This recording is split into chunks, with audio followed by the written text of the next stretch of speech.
Saya ikhwan baru mulai kerja dengan hasil pas-pasan untuk kehidupan saya. Saya ingin menikah dengan salah satu tujuannya untuk membuka pintu rezeki. Tapi kakak perempuan saya masih belum setuju. Karena beliau menganggap finansial saya masih belum cukup. Di samping itu mungkin karena beliau juga belum menikah. Takut saya langkahi.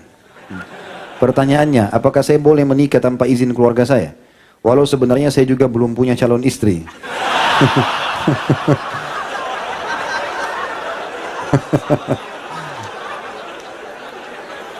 Dari tadi kita baca di awal ini pikirannya sudah ada apa?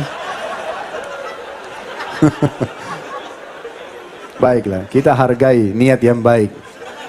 Daripada antum yang tidak ada niat sama sekali.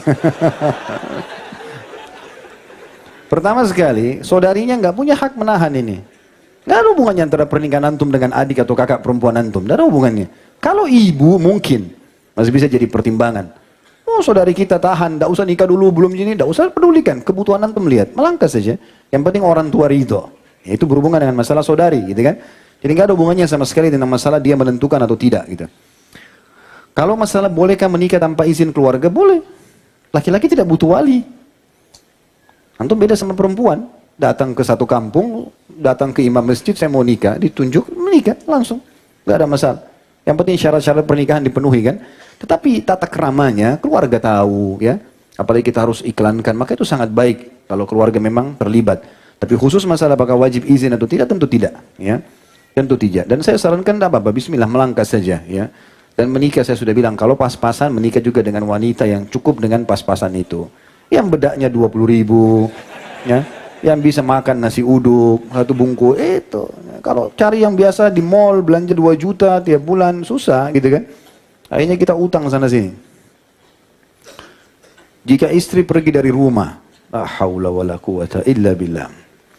Jika istri pergi dari rumah, gimana sikap saya? Istri saya sudah pergi 2 minggu. Istri saya sudah mengenal sunnah. Istri saya sering ikut kajian ustadz. Istri saya orang yang keras kepala. Saya sudah cari kemana-mana, termasuk ke tempat mertua di Palembang. Istri saya namanya, tidak usah disebut namanya ya. Apa yang harus saya lakukan ustadz? Yang pertama, antum istighfar kepada Allah SWT. Muhasabah dulu. Mungkin ada dosa yang antum lakukan. Ya. Jadikan sebagai bahan muhasabah. Karena sebagian ulama salaf mengatakan, ini sebagian mereka mengatakan, saya mengetahui saya punya dosa kalau saya melihat perubahan terjadi pada istri saya. Disebutkan secara khusus istri. Tunggangan saya, bahkan tikus yang masuk ke dalam rumah saya. Mereka anggap itu sebagai peringatan dari Allah. Jadi tidak ada salahnya, antum istighfar kepada Allah SWT. Mungkin ada sesuatu salah antum tidak tahu dari makanan haram atau yang lainnya. Yang pertama. Yang kedua, tidak usah berhenti mencari dan berdoa, ikhtiar. Libatkan keluarga-keluarga, sampaikan pesan. Kalau memang saya salah, maka saya bersedia minta maaf. Kalau istri saya salah, saya mau siap rangkul, gitu kan. Jadi coba sebarkan itu. Coba, sudah cukup banyak ikhwah yang menghadapi masalah seperti ini. Tapi akhirnya alhamdulillah dengan kesabaran dia, ketabahan dia, dengan dia muhasabah, maka Allah SWT mudahkan dia bisa menemukan. Walladina jahadu fina lanahdiyannahum subulana, kata Allah. Orang yang berusaha untuk mencari, menempuh jalan-jalan menuju jalan kami akan mudahkan jalan-jalan kami. Di antaranya adalah orang ingin memperbaiki hubungan rumah tangganya. Insya Allah Allah kasih dia jalan keluar ya. Ini juga bahayanya teman-teman sekalian ya. Kalau misalnya antum yang bertanya ini tidak sampai pada tingkat memang menjadi penyebab istri pergi, maka berarti penyebabnya dari istri. Ini biasanya orang ketiga. Makanya saya ingatkan hati-hati teman-teman dengan medsos ini ya. Dengan Instagram, dengan Facebook, ya alasan ta'aruf, ya pasang foto. Bahkan saya dengar ada kalimat-kalimat yang tidak baik ini, tidak boleh ada. Ada sebagian akhwat kita, ya pada saat itu disampaikan, ini istri saya sempat bicara dan mengatakan, ada di antara akhwat yang mengatakan dia sudah harus punya kenalan ikhwah lain, walaupun ada suaminya, cadangan. Kalau cerai sama suaminya ada yang siap menggantikan. Ini haram dalam Islam, bagaimana cara? Nggak boleh ini. Itu urusan nanti. Kalau tidak. Kan gitu. Akhirnya nanti terbuka komunikasi tidak sehat dengan laki-laki itu, keluarlah syaitan menunggangi lisan dia dengan kalimat-kalimat yang mungkin suaminya tidak pernah ucapkan, maka dianggap laki-laki ini lebih baik. Terjadi perceraian. Tidak boleh ini semua, ya. Kayak harusnya dijaga. Allah alam, yang saya tahu, insya Allah dengan antum bersabar, berusaha, Allah SWT akan mudahkan nanti. Apakah memakai baju pemberian istri yang sudah meninggal dunia, pahalanya akan mengalir atau amal jariah untuknya? Dalam kurung baju koko yang dipakai untuk sholat. Ya, insya Allah. Ya, insya Allah. Ini termasuk suami yang masya Allah nih, ya. Masih mau mengenang istrinya walaupun sudah meninggal. Dan itu termasuk contoh dari Nabi SAW.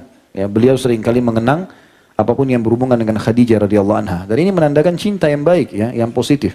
Insya Allah bisa menjadi amal jariah itu. Dan bagi akhwat yang menikah dengan duda atau menghadapi poligami harus siap masalah itu, ya. Tidak boleh ukhti menikah sama seorang duda lalu kemudian merasa cemburu kalau seandainya dia menceritakan tentang kondisi istrinya yang dulu. Gak ada masalah, dengarkan saja. Bilang, insya Allah bantu saya supaya saya bisa jadi lebih baik, ya. Mungkin saya bisa menjadi seperti dia atau saya bisa lebih baik. Itu yang dilakukan. Jangan malah ribut gara-gara masalah itu, ya. Tidak boleh sama sekali, ya. Insya Allah tahun depan anak ingin menikah dengan akhwat yang baru mengaji. Dia mengenal sunnah. Apa saran Ustaz agar anak dapat membimbing supaya calon anak istiqamah mengikuti sunnah? Komitmen aja sama-sama teman-teman sekalian, ya. Kalau saya sarankan majelis ilmu tidak boleh ditinggalkan. Setelah menikah tetap ada jadwal sama-sama menuntut ilmu, ya, mendengarkan ilmu, jadwalkan setiap hari buat simbol tidak ada hari tanpa ilmu. Kemudian juga sama-sama menjalankan kewajiban-kewajiban dalam rumah tangga. Ya, supaya bisa saling mengerti. 11 poin dari yang saya jelaskan sebenarnya secara umum, itu insya Allah coba diterapkan. Biidznillah akan langgeng rumah tangganya. Saya dan istri sama-sama bekerja. Gaji istri saya lebih besar daripada saya. Jadi segala kebutuhan rumah tangga kami bagi dua. Hal ini sudah kami bicarakan sebelum kami menikah. Bagaimana hukumnya Pak Ustaz? Saya selalu berdoa kepada Allah agar saya diberikan rezeki tambahan oleh Allah agar dapat menafkahi istri saya sepenuhnya dengan layak. Mohon doanya juga Ustaz, saat ini istri saya sedang mengandung usia 3 bulan setelah 3 tahun menikah. Semoga kelak anak kami dapat menjadi anak soleh dan soleha dan dapat menjadi penyejuk hati kami berdua. Insya Allah apa yang diniatkan Allah kabulkan biidznillah, dan semua muslimin dan muslimah juga yang punya hajat Allah subhanahu wa ta'ala penuhi selama itu kebaikan dan diridhoi oleh Allah subhanahu wa ta'ala. Kalau masalah kesepakatan, kalau sudah terjadi pembicaraan antara suami istri dan istri bersedia untuk terlibat dalam masalah nafkah rumah, nggak ada masalah. Yang penting bukan antum paksakan itu. Bukan antum haruskan, antum mengatakan ini kebutuhan rumah 3 juta, gaji kamu kan 2 juta, kamu serahkan 2 juta semuanya, saya tambah 1 jutanya. Ini nggak boleh. Kalau dia ikrah, dia terpaksa, nggak boleh. Itu sama dengan antum mengambil harta secara batil. Nggak boleh. Allah mengatakan, wala taqulu amwalakum bainakum bil batil. Tidak boleh kalian memakan harta kalian atau di antara kalian dengan cara batil, maksudnya tidak dengan hak, ya. Tapi kalau dia ridho, dia mau, ya, apalagi dia mengatakan sudah tidak usah saya dikasih nafkah, saya sudah punya gaji, maka itu tidak ada masalah. Insya Allah tuh asal sama-sama ridho nggak ada masalah. Apakah boleh jika seseorang menikah adik istri yang sudah meninggal? Semoga Allah SWT meridai Ustadz dan ikhwah sekalian. Ya, semoga Allah memudahkan urusan ikhwah di sini. Boleh, kalau bukan poligami, ya. Boleh nggak kalau istri meninggal, lalu kita menikahi kakak atau adiknya istri? Boleh, asal istri kita sudah cerai atau meninggal dunia. Tapi kalau disatukan dalam poligami nggak boleh. Allah katakan dalam Al-Quran masalah itu. A'udzubillahi minasyaitonirrajim wa an tajma'u bainal ukhtaini illa ma qad sabaq, ya. Dan tidak boleh kalian menggabungkan adik kakak dalam kehidupan rumah tangga kecuali yang sudah berlalu di masa jahiliyah. Tapi kalau sudah meninggal nggak ada masalah. Dan itu terjadi dalam kehidupan rumah tangga Nabi SAW pada saat beliau menikahkan Ruqayyah kepada Uthman bin Affan, setelah meninggal dinikahkan lagi dengan Ummu Kalthum. Ya, makanya Uthman bin Affan dapat julukan Dzun Nurain, orang yang memiliki 2 cahaya karena menikahi 2 anak Nabi alaihissalatu wassalam. Bagaimana jika akhwat incaran hobi dengan K-pop dan Korea-Koreaan? Bagaimana cara menasehatinya? Sedangkan dia belum menjadi tanggung jawab dan muhrim saya. Kenapa antum harus nikah dengan begini? K-pop dan segala. Cari yang muslimah, ya muslimah. Ikut Korea kenapa? Untuk apa ini? Ya. Jadi tidak usah jadikan incaran begitu. Yang incaran ini teman-teman, orang menikah bukan hanya sekedar teman, ya. Bukan hanya sekedar menjadi pacar yang halal. Dia memang akan jadi ibu anak-anak kita, akan jadi kadang-kadang di satu sisi dia bisa menjadi teman, sahabat bertanya. Bisa menjadi tempat untuk berbicara, tempat teman untuk berbicara, bisa segala macam, fungsinya banyak sekali istri itu.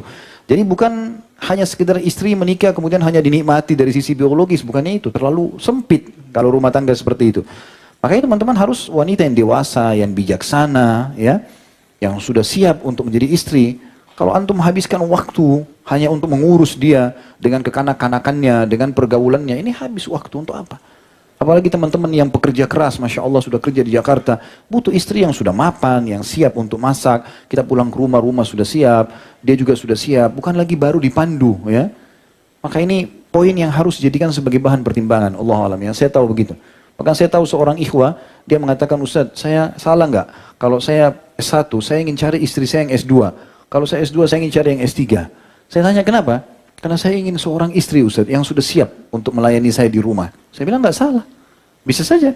Karena memang ada orang tidak mampu, teman-teman, mengurus anak yang masih 17 tahun, 15 tahun, 18 tahun, sibuk.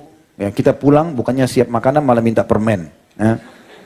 Malah minta ini dan itu. Akhirnya tidak, rumah berantakan, tidak diurus. Nah, itu bukan itu yang diharapkan dalam rumah tangga. Diharapkan orang yang sangat mapan. Makanya perlu tahu keluarganya, perlu berbicara sama keluarganya, ya, sampai di mana pendidikan rumah tangga itu yang sudah diajarkan oleh orang tuanya. Ada orang tua Masya Allah bijak, anak-anaknya dari kecil sudah dilibatkan di dapur, anak perempuannya sudah dilibatkan dalam membersihkan rumah, dilibatkan untuk menjaga adik-adik yang kecil, jadi dia sudah terbiasa. Ada tidak sama sekali, ya. Ada sebagian ikhwah menikah dengan seorang akhwat yang Masya Allah di pengajian jilbabnya besar segala macam, begitu memang kita dia kaget. Jadi tidak tahu masak, tidak tahu buat masak nasi, nggak tahu. Gitu. Gimana caranya? Harus suami yang ajarin. Apalagi kalau goreng, apalagi kalau ini, belum pakaian, harus minta sama orang tuanya terus. Orang tuanya yang cuciin bajunya, orang tuanya segala macam. Ini tidak mendidik. Sehingga ini tidak mapan, gitu kan. Kita butuh rumah tangga, teman-teman, orang yang sudah mapan. Ambil ilmu itu penting. Terutama bagi yang belum menikah. Orang-orang yang mau dinikahi itu harus yang sudah siap menjadi istri.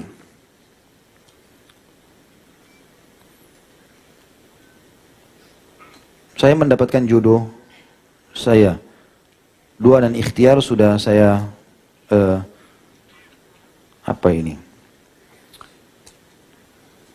apakah itu cobaan buat saya? Soalnya saya sudah 27 tahun dan saya punya pekerjaan dan merasa sudah siap. Mungkin maksudnya ini sudah sampai umur 27 tahun, sudah ikhtiar tapi masih belum datang jodoh juga gitu ya. Kalau memang betul-betul ya, artinya dengan kita coba membuka diri, belum ada yang melamar, misalnya kalau ini akhwat ya, kemudian memang setiap ada yang melamar terus kemudian gagal lagi, maka bersabar, nggak ada masalah. Bersabar saja, insya Allah Allah SWT akan datangkan yang terbaik. Selama kita benar di jalan Allah SWT tidak ada masalah. Ya, ada banyak akhwat yang Masya Allah, Allah SWT berikan dia cobaan, nanti umur 30 tahun, 33 tahun, 35 tahun baru dia menikah. Tapi diberikan oleh Allah SWT laki-laki yang cocok buat dia. Makanya teman-teman dalam berdoa, dianjurkan untuk tidak tanda kutip di sini mengatur Allah. Saya pernah ingatkan itu ya, waktu kami tabligh akbar di Makassar itu dengan Dr. Ziyad Abadi, hafizahullah, salah satu pakar hadis dari Jordan, pernah datang di Indonesia, mengisi daurah buat dai-dai di Malang waktu itu.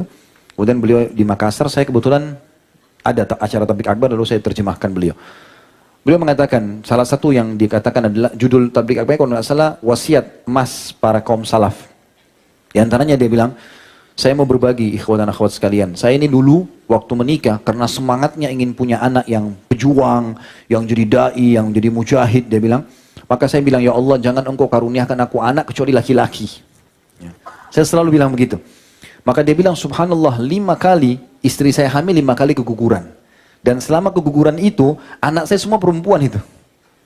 Karena dia minta kepada Allah SWT, jangan kasih anak kecuali laki-laki. Jadi 5 kali gugur terus. Sementara itu anak perempuan yang Allah kasih. Gitu. Dia bilang, lalu kemudian saya temui guru saya, kebetulan beliau muridnya Syekh Albani, rahimahullah. Maka dia bilang, saya tanya sama Syekh Albani, Syekh, tolong nasihatin saya, doakan saya supaya saya dikasih anak. Maka Syekh mendoakan, semoga Allah karuniakan kau anak yang saleh, laki-laki atau perempuan. Gitu kan. Padahal Syekh tidak tahu permasalahan dia bilang, tidak tahu kalau istri saya sudah keguguran sampai 5 kali.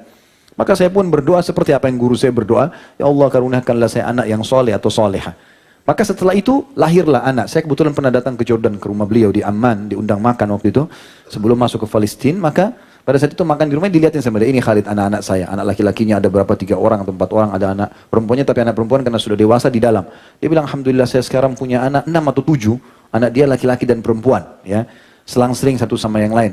Dia bilang setelah saya berdoa begitu, alhamdulillah istri saya hamil, melahirkan normal semuanya, dan sampai sekarang semuanya sehat, gitu kan. Artinya teman-teman, minta kepada Allah Subhanahu wa taala secara umum. Ya Allah karuniakan saya pasangan yang saleh dan salehah. Tidak usah sebutkan kriterianya. Ya Allah saya mau yang tinggi, yang putih, yang begini dari keturunan ini. Jadi kalau belum ada itu tunggu sampai datang, gitu kan. Tapi kalau kita serahkan kepada Allah Subhanahu wa taala, nanti Allah tunjukkan kepada kita, insya Allah itu akan lebih mudah, ya. Karena kebanyakan juga ini tadi saya bilang, kalau seandainya memang yang bertanya ini sudah ikhtiar dan belum datang, bersabar. Tapi kalau sudah datang dan dasarnya kita banyak menolak, maka ini harus hati-hati. Waktu Nabi SAW melamarkan buat Julaibib. Julaibib ini sahabat Nabi, memang disebutkan cirinya begitu ya, wajahnya agak kurang, fisiknya kecil ya. Sampai waktu dia meninggal mati syahid itu diangkat oleh Nabi SAW dengan satu telapak tangan, karena kecilnya sahabat Nabi. Nabi SAW sayang sekali sama Julaibib. Sampai beliau mengatakan, Julaibib bagian dari aku bagian dari Julaibib ini. Waktu mati syahid. Dan memang betul-betul walaupun badannya kecil tapi imannya kekar. Dia waktu ditemukan di perang Uhud meninggal, itu ada 6 atau 7 orang kafir mati di sekitar dia, dibunuh oleh dia. Yang jelas Nabi SAW datang ke rumah seorang Ansar, terkenal punya anak gadis cantik dan pintar, orangnya punya kelebihan wanita tersebut. Lalu Nabi SAW mengatakan setelah salam, saya punya hajat dengan anak perempuan kalian. Artinya seperti Nabi mau lamar. Tiba-tiba mereka sangat senang mengatakan, kalau untuk anda ya Rasulullah, silahkan. Jadi setiap saat kami bisa menerima lamaran itu. Kata Nabi SAW, bukan buat saya, tapi untuk Julaibib. Gitu kan? Maka kata mereka, kalau Julaibib, kami pertimbangkan ya Rasulullah. Gitu. Karena memang Julaibib dikenal orangnya, fisiknya kurang, paras wajahnya kurang, gitu loh. Tapi hikmahnya luar biasa. Ternyata anak perempuan ini orang beriman kepada Allah. Lalu dia, kata Nabi SAW, cobalah tanya anak kalian. Maka mereka tanyalah. Ditanyakan. Lalu kata perempuan tersebut tiba-tiba membuat kaget orang tuanya, jangan tolak lamaran Nabi SAW untukku. Maka diterimalah lamaran Julaibib dan akhirnya perempuan itu menceritakan, setelah itu betul Allah memberikan ya taufik, kemuliaan dengan Julaibib ini. Dan dia mati syahid, pasti dia masuk surga gitu kan. Itu juga dengan kasus waktu menikahnya Zainab binti Jahash dengan Zaid bin Harithah, walaupun nanti cerai. Tapi Nabi SAW yang memberikan pilihan. Menikahnya Bilal dengan wanita-wanita mulia dari Ansar. Itu semua pilihan Nabi SAW. Artinya, kalau telah datang teman-teman, bukan cuma sekedar fisik jadi tolok ukur, tapi minta petunjuk kepada Allah Subhanahu Wa Taala. Mungkin menurut kita tidak baik, tapi menurut Allah Subhanahu Wa Taala baik. Mungkin itu yang terbaik buat kita. Gitu kan? Kalau kita tulus menerima hukum Allah Subhanahu Wa Taala, maka Allah akan bisa ubah keadaan-keadaan mungkin di mata orang biasa, tapi di mata kita punya kelebihan. Wa asa an tuhibbu syai'an wa huwa syarrun lakum. Mungkin kalian suka sesuatu tapi itu buruk buat kalian. Wa asa an takrahu syai'an wa huwa khairun lakum. Atau kadang-kadang kalian membenci sesuatu tapi itu lebih baik buat kalian. Wallahu ya'lamu wa antum la ta'lamun. Allah lebih tahu dan kalian tidak tahu masalah itu. Jadi mungkin Allah alam saran saya untuk penanya seperti itu. Mudah-mudahan bisa difahami masalah ini. Apa tandanya kalau haji atau umroh kita diterima oleh Allah SWT? Tidak ada tanda-tanda dari mana. Enggak ada tanda khusus. Anda ikuti syarat dan rukunnya, maka insya Allah diterima. Kita harus yakin. Seorang muslim wajib yakin tentang benarnya janji Allah. Ustaz, saya sudah sholat, udah wudu benar, udah hadap kiblat, udah masuk waktu, udah tutup aurat, udah coba membaca bacaan yang benar, gerakan yang benar. Sahkah sholat saya? Saya jawab sah. Harus yakin. Nggak boleh kita ragu. Diterima nggak ya? Loh diterima. Sudah kita ikutin syaratnya kok. Allah beda, bukan seperti pimpinan perusahaan kita.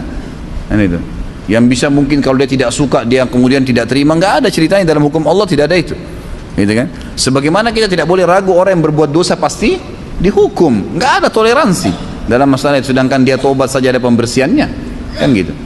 Jadi tidak ada tanda-tanda khusus, tapi tinggal kita amalkan. Kata Ibnu Umar radhiyallahu anhu, kalau saya tahu pasti sudah jelas-jelas saya diperlihatkan pahala amal salat, amal ibadah saya 2 rakaat saja, saya akan sujud syukur. Artinya memang saya tidak bisa lihat itu, tetapi kita harus yakin bahwasanya sudah diterima oleh Allah Subhanahu Wa Taala asal kita penuhi syarat dan rukunnya.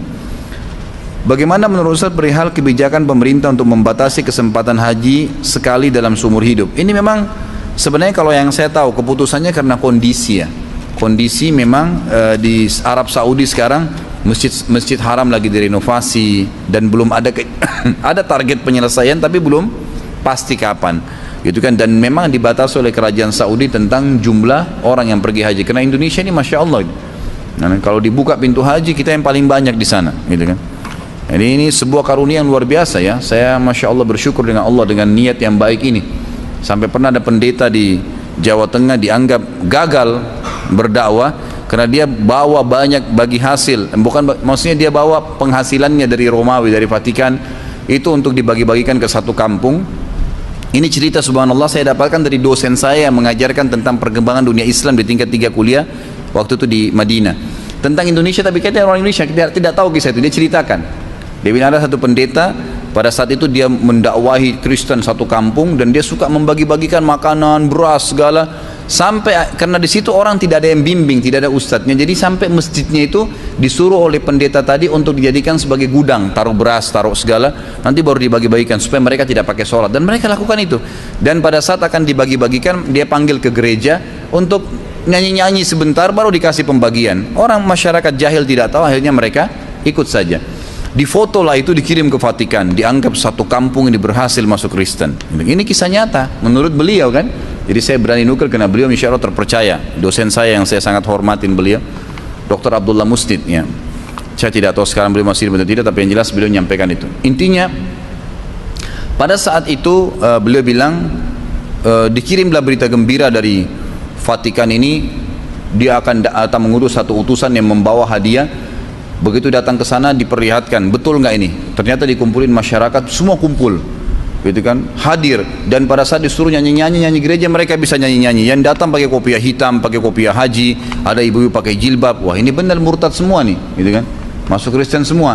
Maka kata pendeta, kata yang utusan Vatikannya, coba tanya satu-satu semua masyarakat kampung ini, kita mau kasih apapun yang dia minta. Ada yang minta sapi dikasih, ada yang minta rumah dikasih, pokoknya apa saja dikasih sebagai tanda ini prestasi luar biasa gitu.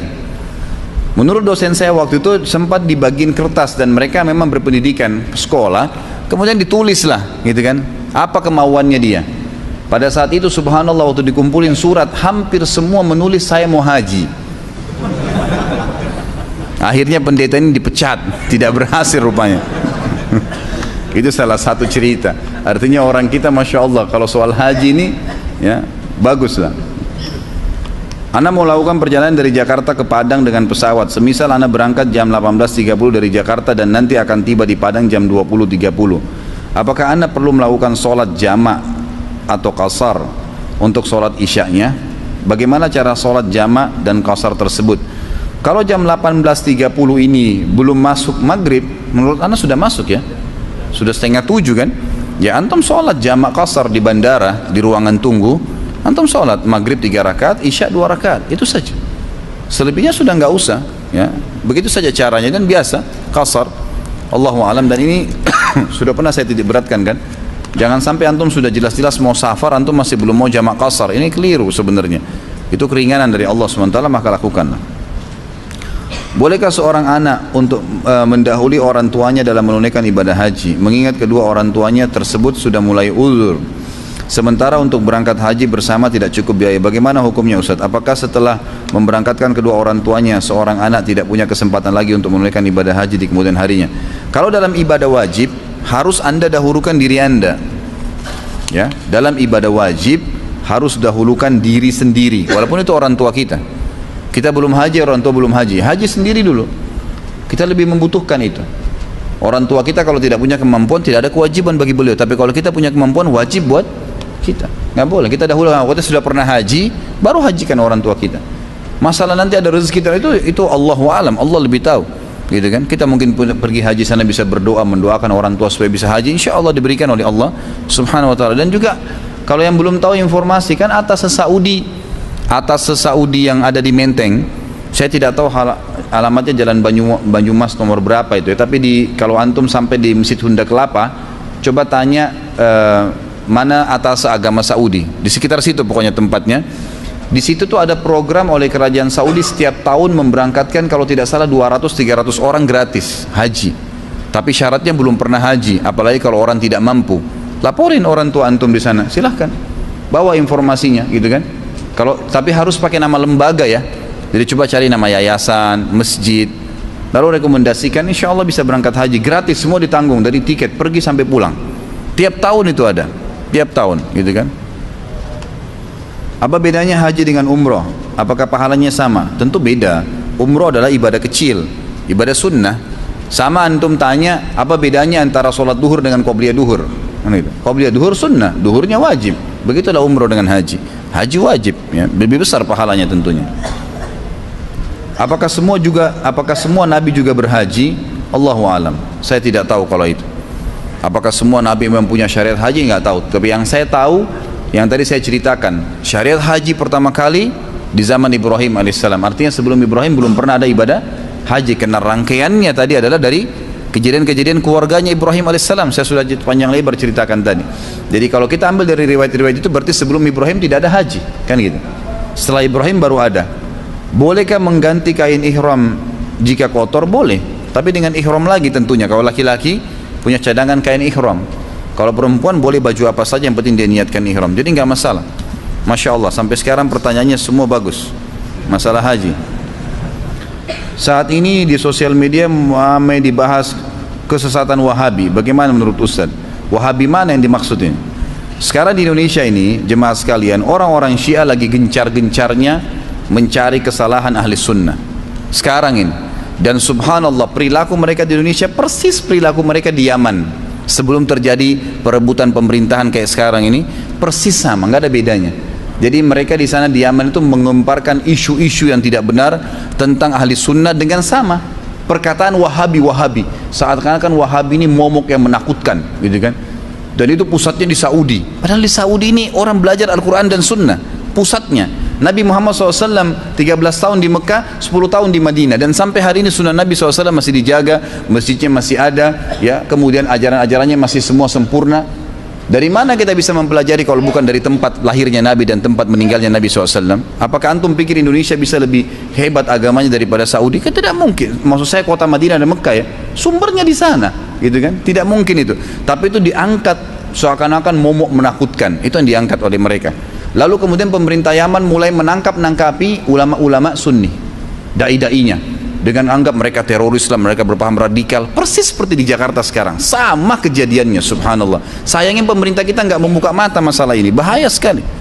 Saya sangat dukung ada salah satu mahasiswa tamat S3 kemarin di UIN, itu di Makassar, berhasil menulis disertasi dan dapat nilai yang bagus. Itu dia tulis Syiah mengancam, ya, mengancam NKRI. Memang betul itu, dan itu terjadi. Mereka memang seperti itu. Pada saat mereka, pemerintah sudah nangkapin ahli sunnah, sampai banyak masjid ditutup, rumah-rumah tahfidz Quran ditutup, dai-dai dikejarin, dipenjarain semuanya, mereka membalik menguasai pemerintahan. Itu yang terjadi. Akhirnya pada saat pemerintah sudah dikuasain, semua masjid dibakar, dirusak, wah, penghafal Quran banyak dibunuh, udah luar biasa deh pokoknya. Makanya pada saat Presiden Yaman sadar, dia baru menyurat ke 6 negara Teluk untuk minta bantuan. Nah, masuklah Raja Salman membantu sekarang. Banyak orang tidak paham masalah itu, gitu kan? Ini bahaya sekali. Jadi kalau yang di Wahabi yang sering dilempar-lemparkan, dan saya tahunya itu sekarang, istilah Wahabi ini tidak ada lain kecuali itu. Semua yang dari Saudi dianggap Wahabi, kan gitu. Karena di sana itu orang menjalankan sunnah yang murni. Pengajian saya sering dikatakan, oh, pengajian Ustaz Harun pengajian Wahabi.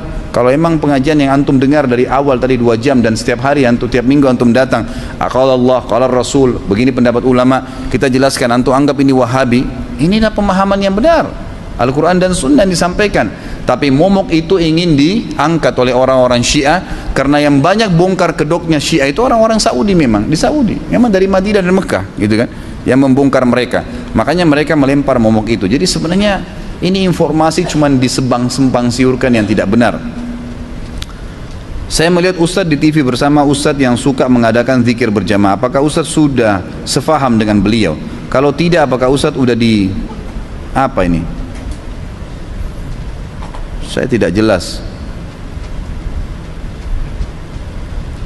Apa ini? Apa yang salah dengan apa yang beliau lakukan? Jadi memang saya diundang oleh beliau untuk ceramah, gitu kan?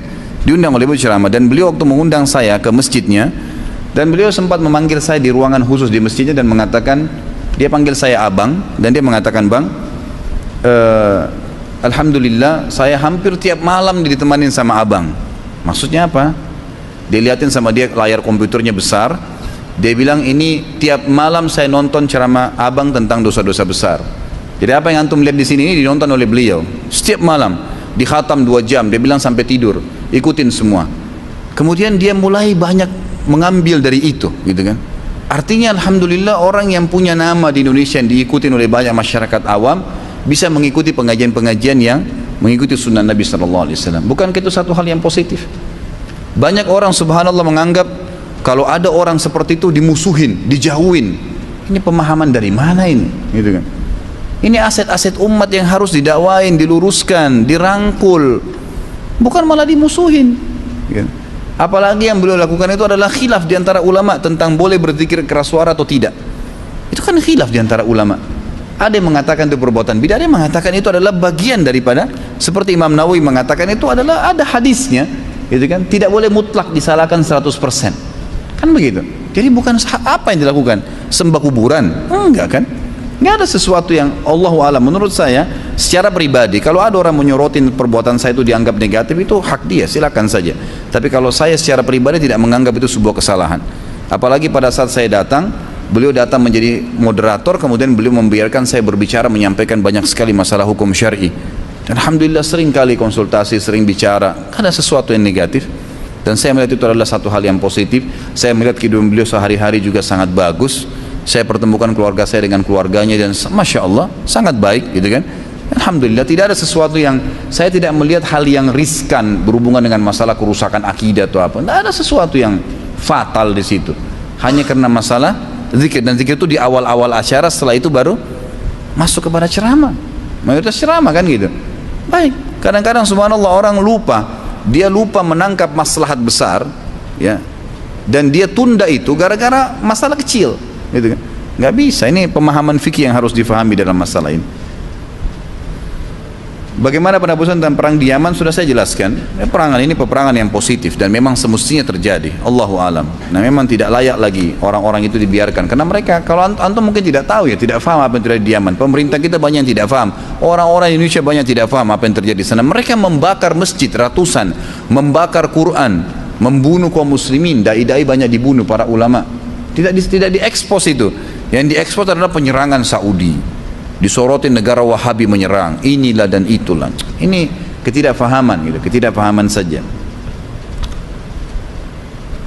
Menanggapi jawaban Ustadz pertanyaan Rabu lalu mengenai boleh tidak kita mendonor organ tubuh kita apabila sudah meninggal, maka sebaiknya jangan.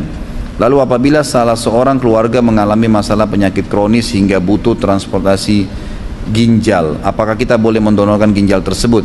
Apakah ada dalilnya dari Quran dan Sunnah berkaitan dengan transplantasi ya organ tubuh? Saya tidak pernah bahas minggu lalu ini. Ini sudah lama saya bahas. Seingat saya minggu lalu nggak pernah bahas masalah organ-organan ini. Jadi Allahu alam, yang saya tahu memang jangan. Pendapat jumhur ulama mengatakan tidak ada hak seseorang manusia mengeluarkan anggota tubuhnya diberikan kepada orang lain, kecuali yang memang sifatnya refill, terisi ulang, darah didonorkan, kita makan bisa kembali. Tapi kalau ginjal, mata, telinga, apa hak anda mencabut itu? Badan ini diberikan oleh siapa? Oleh Allah Subhanahu wa ta'ala. Masalah keluarga kita membutuhkannya, kalau tidak bisa memang mau diapain? Memang tidak bisa, serahkan saja kepada Allah Subhanahu wa ta'ala, gitu kan? Bukan berarti kita tidak ikhtiar ya. Bukan berarti tidak, tapi memang tidak bisa. Yang saya tahu itu, kalau anda memang punya pendapat dari ustadz lain yang memang anda bisa pegangin, yang memang membolehkan, silahkan saja. Saya tidak melarang masalah itu. Boleh nggak apabila sholat membaca surah pendek berulang, misalnya rakaat pertama dan kedua kita membaca surah An-Nas misalnya, sebaiknya jangan diulangi surahnya, karena Nabi SAW tidak pernah mengulangi surah dalam dua rakaat yang bacaan yang sama. Misalnya rakaat pertama, rakaat kedua, An-Nas, dua-duanya itu tidak pernah disebutkan dalam riwayat. Tapi boleh dalam satu rakaat membaca beberapa surah. Itu Nabi SAW lakukan. Pernah beliau salat malam dengan Abdullah bin Umar, beliau membaca 5 surah sekaligus, gitu kan? Al-Baqarah sampai An-Nisa. Bacaan tahiyat yang benar seperti apa? Apakah boleh ada bacaan salawatnya? Karena ada yang bilang tidak boleh ada tambahan salawat. Ada salawat. Siapa yang bilang tidak ada? Ada kan? At-tahiyatu lillah wassalawat sampai selesai, kemudian kita membaca assalamualaikum ayuhan nabi wa rahmatullahi wa barakatuh, dan seterusnya kita membaca salawat. Ada salawatnya, itu riwayat sahih. Bisa kembali kepada buku panduan sifat salat Nabi yang sering saya bawakan itu, terbitan Pustaka Ibnu Umar. Katanya disarankan berbanyak doa saat sujud terakhir. Apakah benar? Bacaan seperti apa? Ataukah boleh mengucapkan doa secara umum saja yang kita minta? Boleh saja, dan bukan di sujud terakhir, di semua sujud. Karena sabda Nabi SAW, kalau kalian ruku agungkan Allah, kalau kalian sujud perbanyaklah doa, karena sangat jarang doa ditolak pada saat sujud. Saya akhwat yang bisa dikatakan sudah cukup umur untuk menikah, 30 tahun. Tadi saya sudah bilang jangan tanya menikah. Dan saya juga ingin segera menikah. Nah, siapa ini? Siapa yang siap nih? Namun hingga saat ini belum ada jodoh yang didekatkan oleh Allah. Alhamdulillah bulan lalu saya sudah memutuskan untuk berhijab sebagai bentuk kepatuhan saya kepada Allah. Yang menjadi pertanyaan saya, bagaimana caranya saya untuk bersabar menghadapi hal yang ya Pak Ustaz, apa ini? Karena saya kadang sering banyak berpikir apa yang salah dengan saya, ditambah lagi banyak tekanan dari orang tua terutama ibu saya. Saya sangat ingin membahagiakan beliau, tapi kadang saya bingung bagaimana menyikapi sikap ibu saya yang selalu menekan saya sampai-sampai pernah jatuh sakit karena memikirkan saya. Kadang saya jadi berpikir untuk kabur dari rumah karena saya tidak mau jadi beban orang tua, karena saya belum menikah hingga saat ini. Saya tidak ngerti nih, ibunya larang nikah maksudnya. Kalau ibunya larang nikah, tidak ada haknya beliau melarang nikah. Nikah kan sunnah Nabi SAW, perintah agama, nggak boleh orang tua melarang. Dan anda kalau sudah kedatangan laki-laki yang sudah jelas dalam agama dikatakan yang kalian ridhoi akhlak dan agamanya, itu kan jelas. Nah itu maka dinikah, maka terimalah nikahnya, gitu kan? Disuruh terima nikahnya, maka nikah saja. Subhanallah, semua orang biasanya diberikan sinyal, ya diberikan sinyal. Kalau emang ada sinyal datang, anda terima dan istikharah. Kalau juga belum datang, tidak ada masalah. Itu bukan satu beban, tidak usah jadi beban gitu. Karena memang itu adalah sebuah kejadian di muka bumi ini. Tapi setahu saya, Allahu alam, ulama mengatakan ya, tidak ada orang yang tidak ada jodohnya. Saya yakin pasti dalam kehidupan anda pernah terlintas ada orang yang berusaha untuk menikahi anda, tapi mungkin ada hal-hal yang jadikan sebagai bahan pertimbangan. Cobalah lebih peka dan berdoa kepada Allah Subhanahu wa taala. Kalau masalah orang tua anda atau ibu anda menahan anda untuk tidak menikah, itu tidak ada hak beliau di situ, tidak boleh. Dan kalau anda tetap menikah berarti bukan berarti durhaka, ya, bukan berarti durhaka. Bagaimana cara menjaga sholat untuk khusyuk? Bolehkah diulang-ulang jika merasa tidak khusyuk? Nggak boleh. Khusyuk ikuti rukun dan syaratnya, gitu kan? Ikuti wudunya benar, gerakannya dengan tumak nina, bacaannya dengan tenang, itu khusyuk. Konsentrasi maksudnya khusyuk itu. Ya bagaimana sih kita konsentrasi? Bagaimana antum pada saat lagi lapar atau lagi makan ayam sama sambal, bagaimana caranya untuk konsentrasi? Jangan bayangkan makanan lain. Kalau bayangkan kambing, sapi semua tidak enak nanti ayamnya, gitu kan? Konsentrasi makan di situ, fokus. Kalau orang lagi menikah berhubungan biologi sama istrinya, jangan bayangkan wanita lain. Tidak mungkin dia fokus, ya memang begitu, konsentrasi. Dan itu bagian daripada zina yang dilarang, gitu kan? Contohnya, seperti itulah kalau sholat, jangan bayangkan yang lain. Tepis semua godaan syaitan, karena setiap kita sholat, setiap kita ibadah pasti terlintas godaan syaitan. Kita boleh tolak, kita punya hak untuk tolak. Tentu kiat-kiatnya banyak yang mengikuti syarat dan rukun, kemudian juga sadar kalau ada syaitan yang akan menggoda, dan jangan terima opsi-opsi syaitan kan terus menyerang ya. Ingatin kunci yang hilang, kita tolak. Diingatin janjian, ditolak. Kita diingatin pertengkaran, kita tinggal tolak aja. Selama kita tidak iyakan, berarti kita tetap dapat pahala maksimal. Karena tidak mungkin kita mengatakan tidak ada godaan syaitan, nggak mungkin. Dalam semua ibadah pasti akan ada godaan syaitan. Apakah jika terlintas pikiran kotor, sholatnya tetap sah? Tetap aja. Tapi kenapa harus ada pikiran kotor? Apakah sholat subuh yang dicontohkan Rasulullah SAW dengan kunut? Kalau yang hadis sahih tidak. Kalau yang hadis sahih tidak. Dan beliau pernah kunut subuh itu pada saat kunut nazilah, ya, di mana ada penyerangan atau pembunuhan 70 sahabat oleh beberapa suku Arab yang berkhianat, ya, yang berkhianat.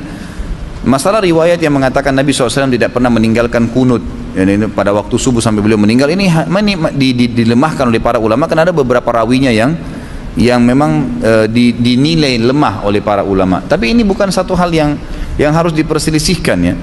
Allahu alam. Saya tetap melihat seperti pendapat Ibnu Qayyim rahimahullah. Beliau tidak menjadikan itu sebuah permasalahan. Kalau antum masuk ke masjid lagi kunut, antum kunut saja bersama mereka, ya kan gitu. Sampai Imam Ahmad mengatakan siapa yang sedang sholat dan imamnya kunut dan dia tidak mau ikut, maka sebaiknya nggak usah dia sholat berjamaah. Artinya ikut saja. Imam Ahmad yang mengatakan, melemahkan hadis tentang kunut subuh, beliau mengatakan kalau sedang sholat bersama imam yang kunut, kunut saja. Dan yang tidak mau kunut, tidak usah ikut sholat berjamaah. Artinya lebih baik kunut, ikut saja, gitu kan. Itu pendapat Imam Ahmad yang memang melemahkan hadis tersebut. Jadi ini bukan hal yang harus diperselisihkan. Bahkan tetap sholat subuh, jika bolehkah tetap sholat subuh jika ketika bangun tidur sudah lewat waktu subuh, misal jam 6, tetap saja. Apakah sholat asar jika karena ada udur boleh diqadha di waktu maghrib? Udurnya seperti apa dulu? Nah, tidak ada udur sebenarnya, ya, tidak ada udur. Karena sholat itu tetap harus dilakukan dalam keadaan apapun. Sedangkan lagi berperang, berkecamuk perang, kita lagi bacot-bacotan sama musuh, Waktu masuk sholat, sholat semampunya dengan isyarat mata pun. Lagi di bus, di kereta, duduk sholat. Tidak ada air tayammum. Nggak ada udzur apa kira-kira? Kita nggak dapatkan celah udzur di situ ya. Allahu a'lam. Kecuali memang mungkin udzurnya pingsan. Ada orang pingsan di waktu duhur, dia bangun sadar setelah maghrib. Allahu a'lam. Itu berarti memang keadaan tidak sadar, lain. Ini teman-teman jangan tanya lagi masalah sholat ya. Ini lagi haji nih, masalah haji. Bolehkah kita mendengarkan musik sekalipun itu musik bernuansa islami? Sudah berapa kali saya jawab ini. Musik tidak bisa ketemu dengan Al-Quran, nggak bisa ikhwah dan akhwat sekalian. Antum sekali buka pintu musik, pasti Al-Quran tidak bisa masuk ke hati antum, nggak bisa. Sudahlah, alihkan ke Quran. Kenapa sih kalau dengar dari Quran ke Quran, dari surah ke surah, dari suara syekh ini ke syekh ini? Kenapa? Apa masalahnya? Setiap huruf dapat pahala. Minimal antum dengar musik nggak ada pahalanya. Minimal sekali. Kenapa nggak alihkan ke Al-Quran? Kan begitu. Jadi nggak usah, lebih baik nggak usah. Oh nuansa Islami, nggak usah. Quran lebih Islami, gitu kan? Mau dicari Islaminya, Quran lebih Islami, lebih pahala, kan gitu. Lalu bagaimana dengan ajaran Wali Songo yang mengajarkan dakwah Islam melalui wayang, lalu karawitan Jawa? Allahu alam, itu mungkin ijtihad beliau. Semoga Allah ampuni kalau salah, semoga Allah berikan balasan kalau benar, gitu kan? Tapi yang kami pelajari tidak ada seperti itu, gitu kan? Penyebaran Islam di tanah air Jawa tidak terlepas dari peran Wali Songo. Wali Songo lagi. Wali Songo mengadopsi pendekatan secara kultur berdasarkan adat kebudayaan. Misal lahirnya wayang nyanyian Jawa. Pertanyaan, bagaimana dengan ajaran Rasulullah SAW bahwa ketika kita menyiarkan Islam diperbolehkan dengan cara seperti itu? Jadi kita lihat Nabi SAW, kita kan punya panutan, punya kiai, punya ustadz. Pernah nggak antum dengarkan riwayat dalam sirah Nabi menyanyi? Pernah nggak? Ada riwayat nggak? Lantunin syair aja tidak pernah Nabi SAW. Waktu di perang Khandak itu sahabat pada menyantunkan syair, Nabi setiap mau lantunkan syair nggak bisa. Karena Allah SWT sudah mengatakan kami tidak membolehkan dia bersyair, gitu kan? Dalam surah Syu'ara memang nggak boleh Nabi SAW. Maka memang dijauhi. Sudah ada Nabi SAW, sudah ada Abu Bakar, sudah ada Umar. Tidak pernah ada dinukil kepada kita lagunya Nabi, lagunya Abu Bakar, lagunya Umar, nggak ada, gitu kan? Ikuti dakwah mereka, sudah selesai, udah. Jangan ditambah-tambah, jangan dikurangin, gitu kan? Jadi nggak perlu kita nambah-nambah metode dakwah itu. Anak akhwat mau nanyakan bagaimana caranya Ustadz untuk bisa memperbaiki akhlak dan menghiasi diri dengan akhlak yang mulia, sedangkan diri ini kadang masih suka terpancing emosi, gampang marah dan juga kurang supel. Bagaimana solusinya Ustadz? Ilmu agama, ilmu. Kalau kita terbiasa dengan satu perbuatan buruk, maka cari tahu ancamannya Allah di sifat buruk itu. Biasa bohong, suka emosi, kan gitu. Apalah ya sifat-sifat buruk. Maka kita tinggal cari ancamannya Allah di situ. Apa sih? Kenapa Allah larang? Oh ternyata orang yang bohong itu diginiin, nanti orang yang riba itu diginiin, orang yang zina itu diginiin. Jadi kita akan tinggalkan dengan sendirinya. Cara yang terbaik pertama nuntut ilmu dan cari hal-hal yang kita masih belum bisa ubah ancaman Allah di situ apa. Yang kedua, bentuk komunitas, berteman dengan orang-orang yang baik. Ini selalu saya ingatkan. Berteman dengan orang yang kalau ketemu selalu ngomong masalah pengajian, masalah ilmu, masalah hadis, masalah sababun nuzul, kisah para sahabat dan sahabiat. Ini yang kita temanin. Maka kita akan otomatis terpengaruh, gitu kan? Otomatis terpengaruh dengan teman-teman tersebut. Kemudian lingkungan, tempat kita bekerja, tempat kita biasa interaksi. Cari tempat-tempat yang memang membantu kita untuk itu, supaya kita bisa islami, insya Allah bisa. Anak baju hijrah di tahun kemarin, apakah ada tandanya jika taubat kita diterima oleh Allah SWT? Tidak ada tanda. Tidak pernah ada tanda-tanda taubat itu akan diterima atau tidak. Itu setahu saya Allah alam tidak ada. Tidak ada masalah itu. Jadi taubat saja, ikuti syaratnya dan yakinlah Allah terima. Begitu saja dengan izin Allah Subhanahu wa taala. Saya memilih dua orang tua kandung dan angkat. Saya memiliki dua orang tua dan angkat. Saat ini saya tinggal bersama keluarga angkat saya. Dari kecil saya bersama mereka.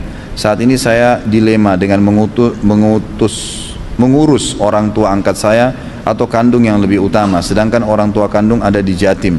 Tentu orang tua tetap orang tua kandung.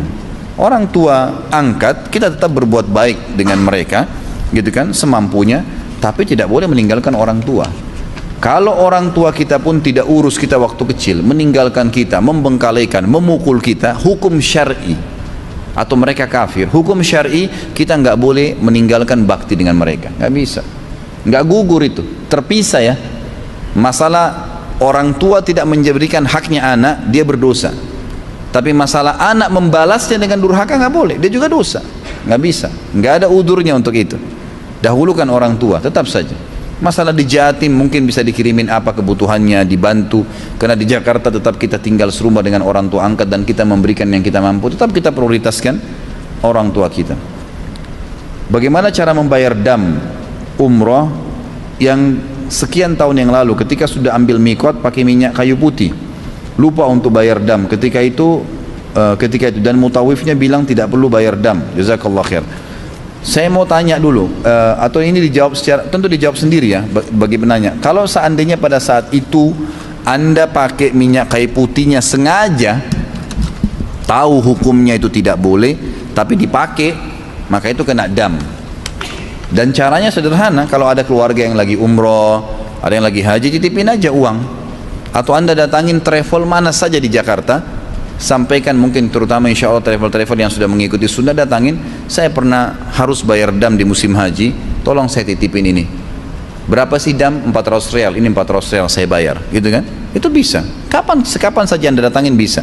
Tapi kalau Anda lakukan tidak sengaja, setelah pakai baru sadar, itu tidak ada dam memang, nggak ada dam di situ, tidak sengaja, gitu kan? Apakah boleh berdoa sambil menangis dan menempelkan wajah, dada dan tangan ketika berdoa di multazam? Ini tidak ada sunnahnya, tidak ada pernah ada riwayat menjelaskan di multazam boleh orang melakukan bergelantungan, menciumnya atau menempelkan pipi, ini tidak pernah. Tapi memang banyak orang yang melakukan ya, banyak orang melakukan di pintu Ka'bah. Setahu saya tidak pernah ada riwayat yang menjelaskan masalah itu. Apa itu dam di dalam haji? Dam itu kurban, disembelihnya kambing karena pelanggaran yang terjadi. Apakah tahallul merupakan sunnah dari zaman Nabi Ibrahim alaihissalam? Allahu alam kalau tahallul. Saya tidak tahu. Yang saya tahu dari zaman Nabi sallallahu alaihi wasallam. Apakah itu dari zaman Ibrahim? Karena tadi rentetan sejarah semua memang tidak ada tahallul. Tidak ada tahallul ya. Jadi yang kita tahu Allahu alam, mungkin ada, saya tidak tahu. Yang saya tahu di zaman Nabi sallallahu alaihi wasallam. Apakah menaruh barang ketika hendak sholat merupakan perbuatan bid'ah? Karena ada ustadz sunnah yang bilang mengeluarkan handphone, dompet dan lain-lain ketika hendak sholat perbuatan bid'ah. Allahu alam, yang saya tahu tidak, dia ada masalah. Kalau darurat, ya, misal handphone bunyi mengganggu, maka boleh dipencet, tapi bukan melihatnya, gitu kan? Jadi kalau darurat sekali, karena ini ada hadis Bukhari menjelaskan, Nabi SAW pernah mengatakan kalau seseorang di antara kalian lagi sholat terganggu dengan ingusnya, atau lendir karena dia lagi batuk, maka sebaiknya dia mengeluarkan ke sebelah kirinya, karena di depannya Allah dan sebelah kanannya malaikat. Ulama mengambil daripada hadis Bukhari ini yang sahih, bahwasanya boleh seseorang kalau terganggu dalam sholat menyelesaikan itu, tapi sebatas mengingatkan. Makanya fatwa ini dilebarkan oleh para ulama sekarang, seperti orang kalau safnya tidak rapat di sebelah, ditarik tangannya temannya di sebelah untuk merapatkan saf, dibolehkan. Saf kosong dia melangkah, karena hadis Nabi SAW mengatakan sebaik langkah yang terbaik di muka bumi adalah langkah yang memenuhi saf yang sedang kosong, kan gitu. Jadi Allahu'alam, kalau saya lihat dari pendapat-pendapat ulama yang saya ketahui, kalau itu darurat maka nggak ada masalah, darurat gitu kan, bukan disengaja.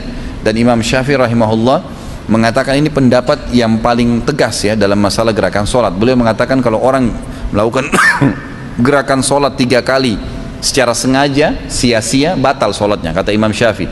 Tapi dalam 3 kali itu adalah kalau terisi dengan gerakan sia-sia.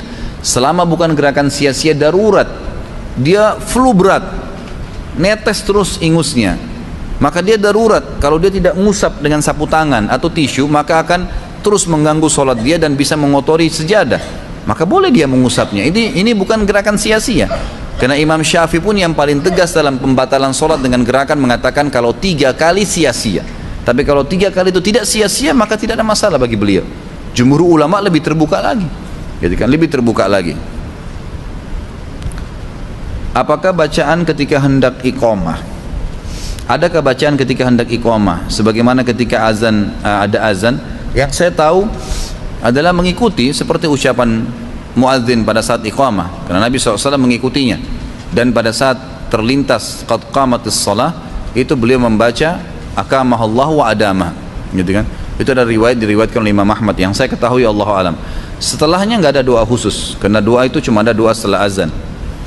Ketika orang makan atau minum makan, minum atau pakaian haram, maka doa orang tersebut tertolak. Namun apabila dia dizalimi, apakah doanya akan dikabulkan? Karena doa orang yang terzalimi makbul, tetap diterima, walaupun makanan minumannya haram. Tapi kalau dia terzalimi, doanya diterima karena ada indikasi yang membuka dia untuk bisa diterima doanya. Masalah dia terzalimi.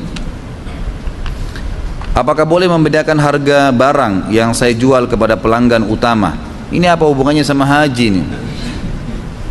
Apakah boleh membedakan harga barang yang saya jual kepada pelanggan utama yang notabene belanjanya kontinu dan dalam jumlah pengambilan yang banyak, dengan pelanggan yang hanya belanja sekali dalam setahun dengan pengambilan barangnya sedikit? Boleh saja, nggak ada masalah. Tapi yang kita lakukan adalah memberikan diskon, gitu kan? Itu boleh. Harga tetap jual Rp10.000. Tapi karena ini pelanggan tetap saya modalnya 7.000, saya turunkan Rp1.000 untuk dia, karena dia rutin belanja, dia belanja banyak, diskonnya dikasih, nggak ada masalah. Tapi yang tidak boleh dalam Islam, kalau meletakkan dalam satu produk dua harga karena konsumennya berbeda. Datang pembeli pertama orang kaya, kita jual 100.000. Pembeli pertama orang miskin, datang kita jual 100.000. Datang pembeli kedua, dia dari pakainya orang kaya, 1.000.000 kita jual. Nggak boleh, karena kita melihat penampilannya saja orang, itu nggak boleh. Berarti sengaja meletakkan dua harga di satu produk dengan melihat kondisi saja. Tapi kalau kita memberikan diskon karena orang itu beli banyak, memang niatnya itu beda dia dari niatnya, maka nggak ada masalah. Kami sholat berjamaah 3 orang, satu imam 2 makmum. Apabila satu makmum batal, saya jadi depan belakang. Apa maksudnya? Saya jadi depan belakang ini. Saya jadi depan belakang. Apa yang harus dilakukan? Apakah makmum harus maju? Ya tentu saja. Kalau misalnya batal, makmum di sebelah kita maju, melangkah, mendekati imam. Sebagaimana sunnah Nabi SAW, imam dan makmum kalau berdua rapat satu sama yang lain. Bolehkah dalam sehari semalam membaca istighfar lebih dari 100 kali? Khilaf di antara ulama, afdalnya minimal, pendapat mengatakan afdalnya 100 kali, tapi kalau mau baca lebih nggak ada masalah. Karena memang tidak dikatakan itu salah, tapi afdalnya 100 kali, karena Nabi SAW baca 100 kali, gitu kan. Karena dalam kisah yang Imam Ahmad rahimahullah yang menemui orang yang terus beristighfar tanpa batas dalam sehari, sehingga semuanya diijabah doanya, itu karena fadilah istighfar yang dibaca lebih dari 100 kali. Apakah benar apabila kita akan memasuki rumah membaca Qul huwallahu ahad ayat 1 sampai ayat 5 Al-Ikhlas dapat menolak kemiskinan penghuninya? Allahu alam. Saya nggak pernah temukan nih. Apakah Qul huwallahu ahad dibaca pada saat mau masuk rumah itu bisa menghilangkan kemiskinan? Saya tidak tahu. Mohon penjelasan tata cara sholat tahajud beserta zikir dan doanya. Masya Allah, satu buku ini. Kembali ke buku, ada buku penjelasan tentang sholat tahajud, dan ada buku kecil kan, pustaka Ibnu Umar itu, tahajud dan tata caranya, bacaannya dan segala itu panjang lebar. Saya jelasin sampai subuh nanti. Ada 2 hal yang mengganjal. Apa hukumnya berangkat haji dengan visa bisnis, haji non kota? Tidak ada masalah, boleh-boleh saja ya, karena visa itu kan memang dikeluarkan oleh kerajaan Saudi, dibolehkan. Saat ini banyak travel membolehkan wanita tanpa mahram berangkat umroh haji dengan dalih pemerintah mahramnya. Apa hukumnya? Tentu sudah pernah panjang lebar saya jelaskan ini, dan mohon maaf saya tidak jawab lagi ini karena sudah sering saya ulangin perselisihan ulama. Bisa kembali ke YouTube, lihat aja nanti di sana. Ustaz, ada yang ingin saya tanyakan, bagaimana hukumnya berhaji dengan uang hasil berhutang? Ini ulama lebih cenderung mengatakan boleh, tapi dengan syarat dia yakin dia bisa bayar. Artinya gini, kita ada income, ada pendapatan, ada bisnis, ada gaji, gitu kan. Ada seseorang bilang kamu pergi haji aja, nanti kamu bayar, tiap bulan kita bisa cicil, nggak ada masalah, karena kita tahu kita bisa bayar. Yang tidak boleh berhutang dan tidak jelas, kita tidak tahu kapan bisa bayar, tidak ada aset, nggak ada sesuatu, ini tidak boleh. Karena ini berarti masuk memaksakan diri, dan dia bukan orang yang mampu pada saat itu, gitu kan. Tapi dia masuk mampu kalau dia memang sudah ingin berhutang, kemudian dia yakin dia bisa membayarnya. Apakah ibadah haji seseorang sah apabila tidak semua rukun haji dikerjakan karena orang tersebut meninggal, semisal saat mengerjakan tawaf meninggal? Tentu kalau dia sudah hadir di Arafah, sah hajinya. sudah Arafah ya. Kemudian nanti dia tawaf ifadah meninggal, atau lagi sa'i meninggal, atau lagi mabit di Mina meninggal, itu sudah sah saja, gitu kan. Tapi kalau dia meninggal sebelum haji, maka insya Allah kita berharap Allah berikan pahala haji ya. Tapi apakah dia sudah berhaji ya? Belum pada saat itu, karena belum hadir di Arafah. Berapa waktu yang lalu saya bertemu dengan orang yang meyakini bahwa Allah tidak berada di atas arsy. Menurut pemahamannya Allah tidak sama dengan makhluknya, karena makhluk itu memiliki dimensi tempat. Sedangkan dengan meyakini Allah berada di atas arsy, artinya meyakini Allah memiliki dimensi tempat, atau dengan kata lain menyamakan Allah dengan makhluknya. Adapun ayat Al-Quran tentang keberadaan Allah di atas arsy bukan seperti itu memahaminya, dan ayat tersebut harus ditakwil. Pertanyaannya, bagaimana pemahaman ini bisa berkembang? Apakah para ulama salaf pernah menghadapi kaum yang berpikiran seperti ini? Ini sebenarnya karena keluar dari rel hadis Nabi SAW. Nabi SAW sendiri tidak pernah berbicara tentang bagaimana bersemayamnya Allah di atas arsy. Para sahabat juga mendiami masalah itu, dan sudah dinukil kepada kita dari Imam Bukhari, dari Imam Muslim, dari banyak ulama-ulama hadis. Mereka mengatakan kita mengimani Allah berada di atas arsy sebagaimana Allah menceritakan. Allah menyebutkan tsumma stawa 'alal arsy, Allah bersemayam di atas singgasananya. Kenapa harus kita takwilkan? Untuk apa manfaatnya mentakwilkan itu? Takwil artinya mengalihkan maknanya. Untuk apa kita takwilkan? Sementara memang begitu datangnya dalam Al-Quran. Akhirnya nanti kan jadi rumit sendiri, gitu. Jadi susah sendiri. Maka saran saya nggak usah ditakwilkan. Untuk apa ditakwilkan? Kita imani sebagaimana datang seperti itu. Allah bersemayam, ya Allah bersemayam di atas arsy-Nya. Ada lagi yang kembangkan pengatakan kan kalau Allah itu adalah awal. Allah itu awal. Berarti kalau kita mengatakan Allah itu awal, berarti Allah itu ada sebelum singgasananya. Ya gitu kan. Bagaimana memahaminya? Loh, kita jangan terlalu jauh mengorek-ngorek dalil yang kita tidak punya ilmu di situ. Masalah Allah memang awalnya menciptakan qalam, kemudian apakah waktu itu sudah diciptakan arsy atau tidak, kan tidak ada penjelasan. Tapi yang jelas hadis cuma mengatakan awal yang Allah ciptakan qalam, lalu Allah suruh tulis, gitu kan. Baik, apakah Allah waktu itu membutuhkan arsy atau tidak? Untuk apa dibahas? Allah SWT zat yang tunggal, yang mampu apapun, gitu kan. Tidak perlu dibahas masalah itu. Kita tahunya Allah menciptakan kalam di awal, iya, kita imani itu. Allah setelah itu menciptakan langit dan bumi, kemudian bersemayam di atas arsy-Nya. Sudah kita imani seperti itu. Jangan ditakwilkan, jangan dialihkan ke mana lain, karena nanti kita ya akan mengalihkan kemana-mana, karena kita tidak punya ilmu di situ.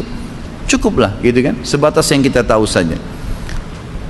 Tolong jelaskan merek apa ini? Celak Mekah yang bisa mengobati mata.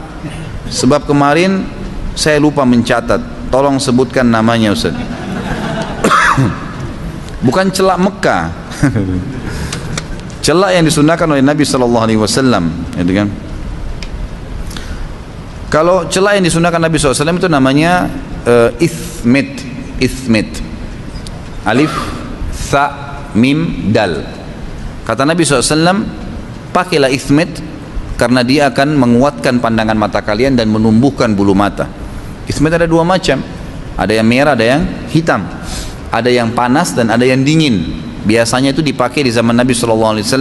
Kalau yang panas itu dipakai di musim dingin, kalau yang dingin dipakai di musim panas. Dan biasanya kalau yang panas itu yang berwarna merah. Jadi kalau antum beli ithmit itu banyak kok, di mana-mana, di Tanah Abang sini banyak, gitu kan. Kalau lagi umroh juga boleh, harganya sekitar 10-15 rial kalau di Saudi. Bisa dibeli kemudian dipakai, laki-laki dan perempuan boleh pakai, nggak ada masalah, gitu kan. Dan sudah saya jelaskan pertemuan yang lalu. Jadi kita letakkan di antara bulu mata kita, boleh saja, gitu kan. Tapi kalau antum pakai yang merah biasanya panas, jadi jangan kaget. Memang itu biasa dipakai di musim dingin, gitu kan. Kalau dia dingin, musim dingin biasa dipakai yang hitam. Jadi boleh-boleh saja, nggak ada masalah. Namanya ithmit, namanya ithmit. Allahu alam. Bagaimana hukumnya membunuh semut, baik disengaja maupun tidak disengaja, berdosakah? Lalu bagaimana jika semut itu menggigit tubuh kita, lalu kita tepuk mati, salahkah kita? Dulu ketika kecil saya suka bermain membunuh semut dengan kaca pembesar, atau membunuh semut yang ada di buah rambutan yang merumuni makanan, menyiram minyak kawanan semut yang ada di lantai rumah. Apakah nanti di akhirat saya akan dibalas? Lalu bagaimana jika ada orang yang hobinya memelihara burung dalam sangkar, bukankah sama saja membunuh habitatnya? Baik, ini memang yang tadi tidak disinggung oleh Imam Az-Zahabi tentang masalah membunuh hewan atau membunuh tumbuh-tumbuhan. Ulama menyendirikan babnya, dan itu umumnya dibahas dalam bab jihad, di mana Nabi SAW mengutus pasukan selalu mengingatkan agar jangan membunuh hewan-hewan dan jangan merusak tanaman. Jadi sini masuk dalam masalah merusak tanaman atau membunuhnya. Tentu ada beberapa hadis juga yang menjelaskan ada beberapa jenis ya, tumbuh-tumbuhan dan hewan yang boleh dibunuh, ada yang tidak boleh. Seperti kasus hewan-hewan yang boleh dibunuh, kalajengking yang disebutkan dalam hadis, anjing yang semua tubuhnya berwarna hitam. Sebagaimana hadis Nabi SAW yang berbunyi, kalau kalian mendapatkan anjing yang semuanya hitam, maka itu adalah jelmaan dari syaitan.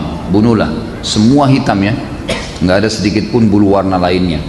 Itu sebuah hadis sahih riwayat Imam Muslim. Contoh, kalajengking boleh dibunuh, hewan-hewan yang berbahaya, yang mengganggu manusia. Masuk dalamnya adalah nyamuk, ya, semut di sini kalau sampai mengganggu manusia ya, yang mengganggu saja. Tapi kalau tidak mengganggu nggak boleh. Kalau tidak mengganggu nggak boleh. Dan kita harus tahu ada hadis Nabi SAW lain di riwayat Bukhari, fi kulli kabidin ratabatin ajr. Di setiap denyut kehidupan ada pahala. Jadi kalau justru ada semut di rumah, disapu, dikeluarin dengan niat ini juga makhluknya Allah, ya sudah saya keluarin, itu dapat pahala. Dibandingkan kita membunuh tanpa alasan. Ada sebuah riwayat Bukhari juga menjelaskan seorang Nabi Allah, tapi dalam hadis ini tidak disebutkan siapa nama Nabi itu. Allah murka padanya gara-gara dia pernah tidur di bawah sebuah pohon, kemudian digigit oleh semut. Lalu kemudian dia marah, semut itu dibunuh, lalu kemudian dia perintahkan pengikutnya untuk membakar seluruh sarang semut di bawah. Di bawah pohon itu banyak ada sarang semut, dibakar semuanya. Maka Allah SWT mengutus Jibril kepadanya sambil berkata, apakah gara-gara semut satu kamu membunuh semut yang lainnya? Artinya yang mengganggu saja, yang tidak mengganggu gak usah, gitu kan? Jadi ini jenis hewan yang memang boleh dibunuh dan memang dia berbahaya. Ada jenis hewan yang boleh dibunuh tanpa berbahaya, seperti kita tahu hewan-hewan yang dimakan, ayam kan disembelih, kambing nanti Idul Adha ini, unta, gitu kan, kuda, mungkin ada orang menyembelih kelinci, itu semua boleh, halal. Jadi ini hewan-hewan yang boleh dibunuh. Tapi hewan-hewan yang umumnya tidak ada sebab, tidak ada sesuatu yang berbahaya dari mereka, nggak boleh. Yang diambil daripada hadis jihad tadi, sama dengan tanaman-tanaman. Ada tanaman yang boleh, seperti misalnya sayur-sayuran yang dicabut sama akarnya, ubi misalnya, gitu kan, semua harus dicabut, yang otomatis mati, gitu kan. Maka itu tidak ada masalah, kena dikonsumsi, gitu kan. Tapi ada tumbuh-tumbuhan yang kalau tidak ada sebab, tidak dapat, terus tiba-tiba dibakar. Nah itu tidak boleh. Membakar itu berarti sama dengan membakar. Jadi membakar tumbuh-tumbuhan sama dengan membakar hewan, sama dengan membakar makhluk Allah yang lain. Ini tidak dibolehkan. Jadi di sini dipilah ya. Kalau yang mengganggu Anda silahkan, itu kan, itu masih boleh. Bahkan ya sapi yang mengamuk kemudian ditembak atau ini karena berbahaya bagaimana, itu tidak ada masalah, karena berbahaya bagi manusia. Kalau enggak maka enggak boleh. Kalau masalah orang memelihara hewan, ini ada bab lagi sendiri. Abu Hurairah radhiyallahu anhu memelihara kucing, ya kan? Memelihara kucing, dan itu Nabi SAW tidak larang. Abu Hurairah nama lainnya Abdurrahman ibn Sakhr, tapi dikenal dengan Abu Hurairah. Hurairah artinya kucing, karena orangnya suka banyak pelihara kucing. Nah di sini Nabi SAW membiarkan, tidak ada masalah, karena dia merawat hewan-hewan itu, dia merawat. Sebagian ulama mengatakan ini khusus kucing, sebagian yang lain mengatakan masuk di antara semua hewan yang dibolehkan kalau mereka merawatnya. Ada yang mengatakan juga di sini masuk burung. Tapi saya sarankan, saran saya hanya yang ada dalilnya saja. Kalau kucing ada dalilnya, kalau tidak ada dalilnya maka jangan. Termasuk burung tidak pernah ada disebutkan sahabat memeliharanya. Maka lebih baik dilepaskan saja. Kalau itu hobi saya Ustaz, ya harus dialihkan hobinya. Karena rasa dan perasaan seorang muslim harus tunduk pada hukum Allah. Nggak boleh semua diikutin. Kalau kita mau ikutin semuanya maka semua dosa kita akan lakukan, gitu kan? Jadi harus ditundukkan. Apa benar hadis yang berbunyi barang siapa yang melakukan hubungan suami istri di malam Jumat, Kamis malam, maka pahalanya sama dengan membunuh 100 Yahudi? Ini dari mana hadisnya? Hah? Ini hadis maudhu, dusta, nggak pernah ada. Sudah kalau mau berhubungan aja, nggak usah bawa hadis. Apalagi 100 Yahudi. Ini siapa yang iseng bertanya nih? Kalau mau bunuh Yahudi yang benar datang ke Palestina, nah itu baru benar. Bagaimana bunuh diri karena cinta? Apakah arwahnya akan gentayangan tergantung di antara langit dan bumi karena belum ajalnya jadi langit tidak mau menerima, bumi pun enggan? Apakah orang yang bunuh diri di dunia maka takdirnya yang ditulis di Lauhul Mahfuz dia akan bunuh diri? Ini bunuh diri itu tidak boleh, haram dalam agama. Dan ada babnya sendiri, nanti kita bahas, jangan terburu-buru. Apapun alasannya nggak boleh bunuh diri. Tidak ada, kalau bunuh diri, kalau tadi membunuh masih ada celah-celahnya. Tapi kalau bunuh diri nggak boleh, sama sekali, mutlak nggak boleh. Itu dosa besar. Alasannya apapun, apalagi kalau kena cinta. Apa cinta, mau bunuh diri gara-gara cinta? Saya gila kalau tidak nikah sama orang itu, akhirnya bunuh diri. Kenapa? Gila bener nanti. Memang cuma dia laki-laki, memang cuma dia perempuan, banyak, gitu kan? Banyak. Dan bukan cuma satu dua suku, ada ratusan suku di muka bumi ini. Ardunya, buminya Allah luas. Kenapa harus bunuh diri gara-gara cinta? Ini karena tidak ada punya iman ini. Imannya nggak ada. Ada memang hadis yang berbunyi, ruh seorang mukmin akan bergantung antara langit dan bumi kalau utangnya masih belum dilunasi. Itu memang benar. Tapi itu kalau utang, bukan masalah dia bunuh diri. Kalau bunuh diri ya sudah tetap disiksa oleh Allah Subhanahu wa taala di kuburan karena dia melakukan dosa besar, gitu kan? Dan tidak ada namanya ruh gentayangan. Sudah kita jelaskan masalah ini. Nggak ada ruh gentayangan, nggak ada ceritanya kuburan terbuka pocong keluar, nggak ada ceritanya tangan tarik-tarik orang dari kloset, itu tuh dusta semua, nggak ada. Itu cuma sinetron film tuh yang dibuat-buat. Jadi itu semua tidak benar, tidak ada dalam Islam. Orang kalau masuk kuburan, taman dari taman surga atau lubang dari lubang neraka, nggak ada yang lain. Nggak mungkin terjadi dia gentayangan ganggu orang lain. Jadi itu tidak mungkin, ya. Itu tidak terjadi. Kalau masalah takdirnya, ya memang dicatat di Lauhul Mahfuz, tapi itu takdir ikhtiar, ya. Proses seseorang mati itu ikhtiar dia. Kasus ajalnya datang di mana, dicabut ruh oleh malaikat, itu takdir mutlak. Saya sudah pernah jelaskan. Jadi takdir ada dua macam, ada yang mutlak, tidak ada campur tangan kita di situ. Seperti kita mati di mana, ya, gitu. Kapan, itu sudah mutlak, Allah yang tentukan. Mau di lautan kah, mau di rumah kah, mau lagi tidur kah, mau lagi makan kah, mau lagi jalan, pokoknya tiba ajal mati. Tapi prosesnya yang membawa orang pada kematian itu ikhtiar. Seperti orang ikut berperang untuk mati syahid. Seperti tadi orang tahu nih listrik kalau berbahaya dipegang sama dia, akhirnya dia mati, ya. Mengunjuk kekuatan, akhirnya mati, gitu. Nah ini berarti dia bunuh diri. Proses ini dinilai oleh Allah Subhanahu wa taala. Kalau dia prosesnya baik, dia kena mati syahid, membela kehormatan, maka kebetulan ajalnya datang, itu berarti dia ditutup dengan kebaikan. Tapi kalau proses ini dia buat keburukan, ya buruk. Lauhul Mahfuz tercatat dia milih bunuh diri misalnya, itu dosa besar. Maka berarti dia berdosa di sini, ya. Jika dalam perjalanan safar ketika mengendarai mobil tiba-tiba terjadi kecelakaan karena kecepatan tinggi kemudian menyebabkan adanya beberapa penumpang yang meninggal dan luka-luka, apakah sopir tersebut berdosa karena ada korban? Jika diusut di peradilan biasanya si sopir akan dihukum beberapa tahun penjara. Jika sudah dihukum apakah dosanya sudah diampuni? Tentu dilihat di sini. Dia cepat itu memang cepat yang normal biasa, nggak ada masalah. Terus terjadi kecelakaan, ban tiba-tiba meledak, ya, rusak dan seterusnya, itu lain, itu nggak ada dosa. Tapi kalau dia maksudkan, memang dia maksudkan, dia sengaja melakukan, kan dia tahu niatnya. Kalau dia niatnya maksudkan berarti dia menjadi penyebab dosa di sini. Ada yang mati, ada yang luka, ya dia berdosa, pastinya begitu, pastinya begitu. Kalau ada orang sudah dihukum di dunia karena perbuatannya, tetap kita kembali kepada hukum syar'i. Hukum syar'i menjelaskan kepada kita ada dua jenis dosa. Ada dosa yang berhubungan dengan Allah saja, zina, tidak sholat, tidak puasa, tidak haji, antara dia dengan Allah. Dia taubat sama Allah, Allah terima, sudah selesai. Tapi ada dosa yang berhubungan dengan haknya manusia. Ini harus taubat kepada Allah dan mengembalikan haknya si manusia tadi. Seperti misalnya mencuri, menggunjing. Itu curi itu selain taubat kepada Allah, dia harus minta maaf kepada orang yang pernah dicuri barangnya, mengembalikan barang itu. Nanti ada bab dosa besar mencuri. Itu akan kita panjang lebar bahas insyaallah. Maka di sini dia harus lihat, kan? Kalau dia memang sengaja ugal-ugalan bawa mobil, balap-balapan, akhirnya dia lihat ada orang yang saingin di sebelahnya, kemudian dia ikut-ikutan balap, padahal dia menumpang, banyak penumpang yang sana, dia terus kecelakaan, ya dia berdosa. Ada yang terbunuh ya dia penyebabnya. Sama kasus tadi sudah kita berikan contoh-contohnya. Itu berarti dia dapat dosa di situ.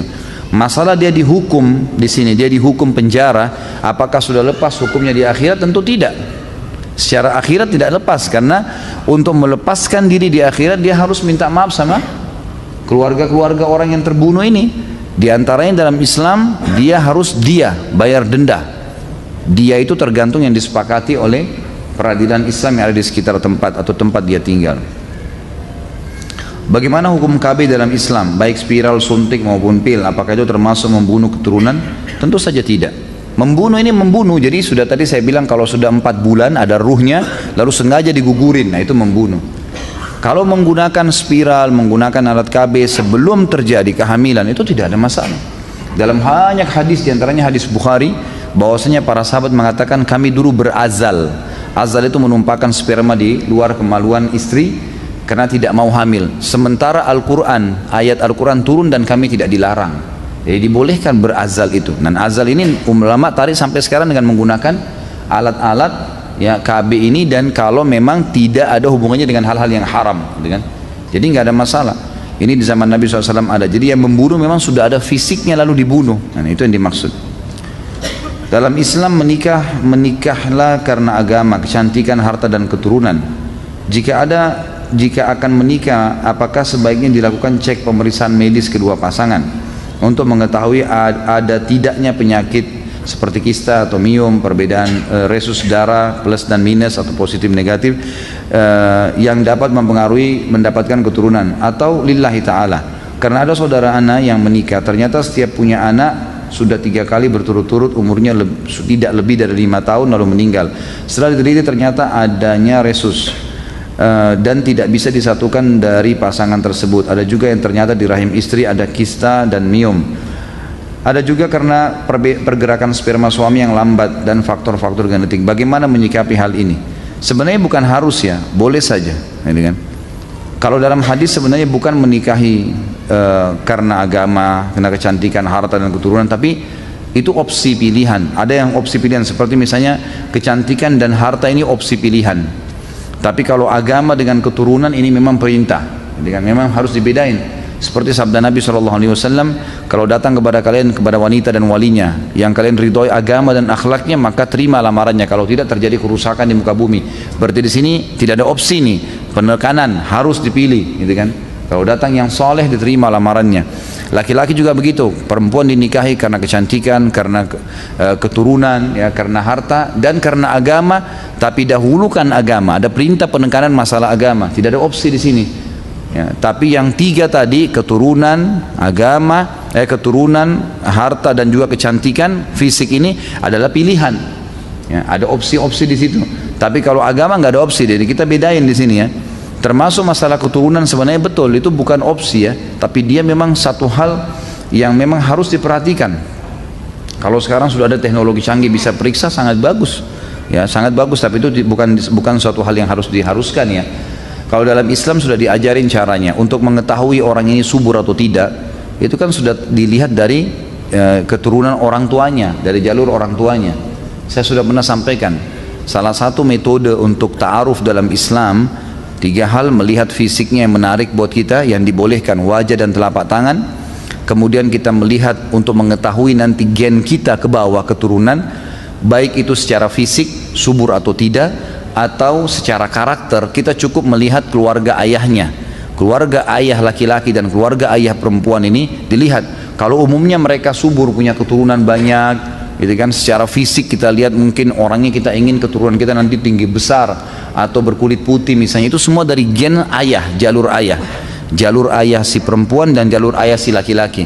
Kalau karakter, jalur ibunya, ya, jalur ibu si istri dan jalur ibu si suami, itu sudah cukup sebenarnya, sudah cukup.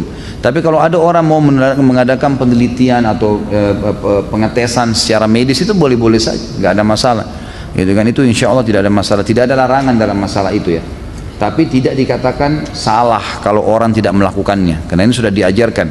Dan yang ketiga, kita melihat setelah mengenal keluarganya, kita melihat lingkungannya, di mana dia bekerja.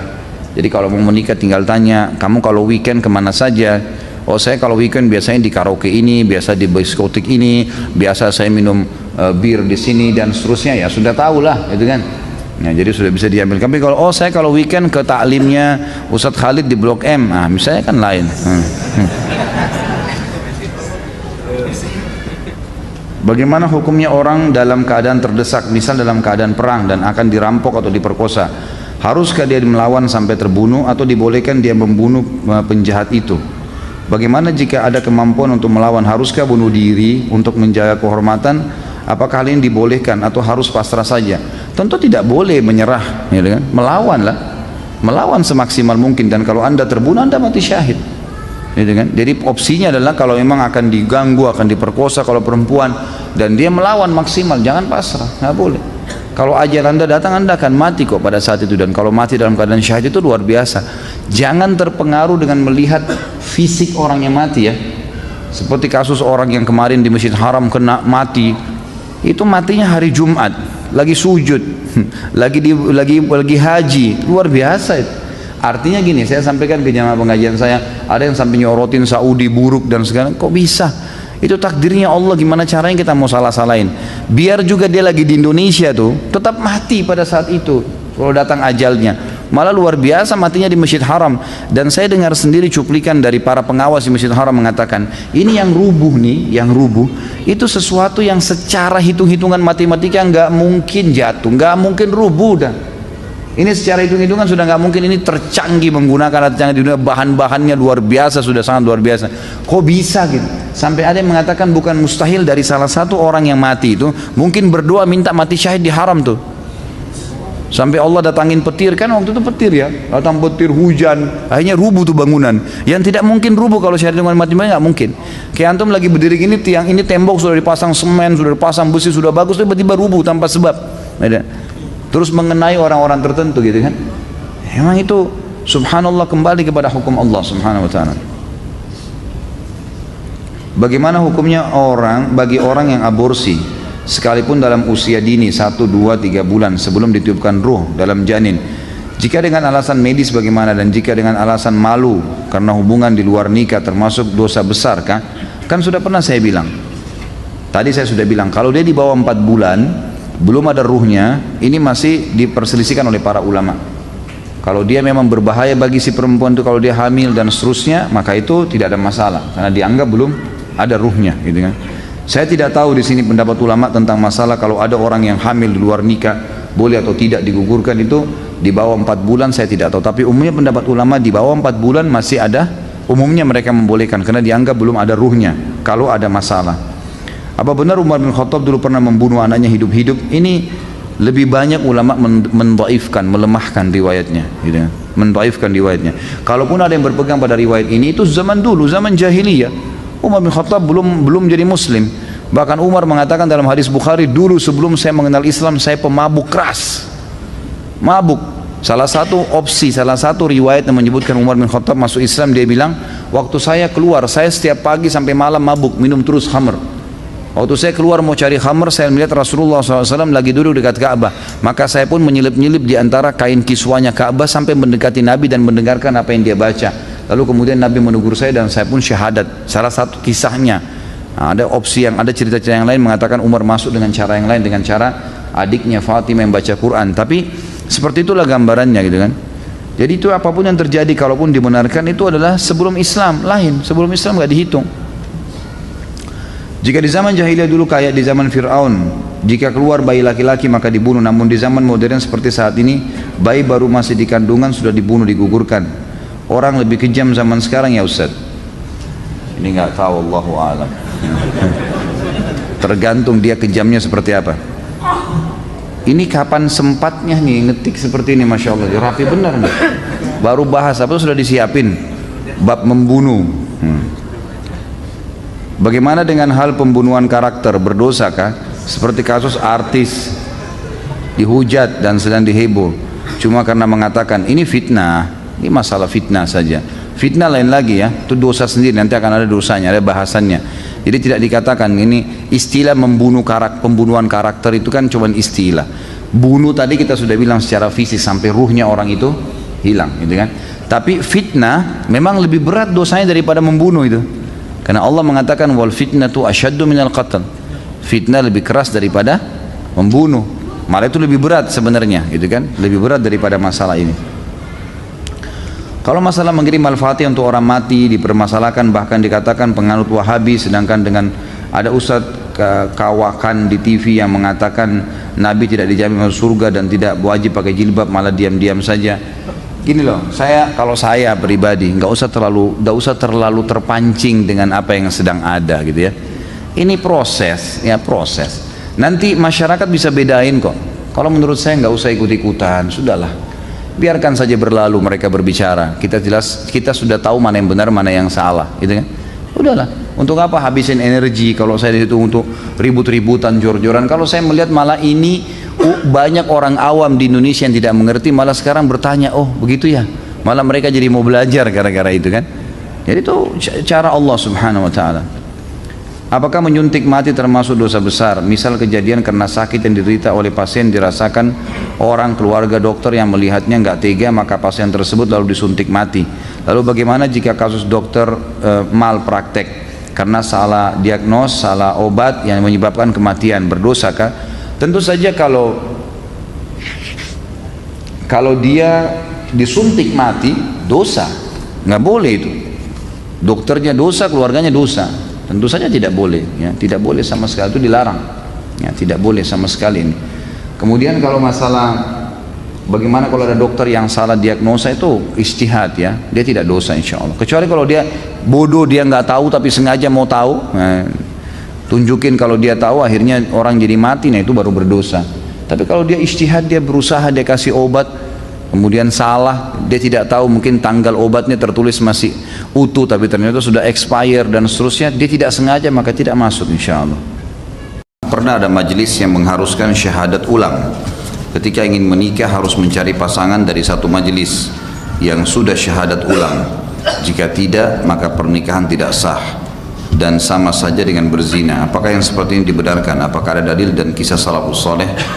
Ini tentu masalah syahadat batal atau tidak batal, ada syarat-syarat syar'i. Kalau seandainya betul-betul memang dia kafir, dia memang pernah membatalkan syahadatnya, ya memang harus syahadat, gitu kan. Tapi yang saya tangkap bukan itu di sini.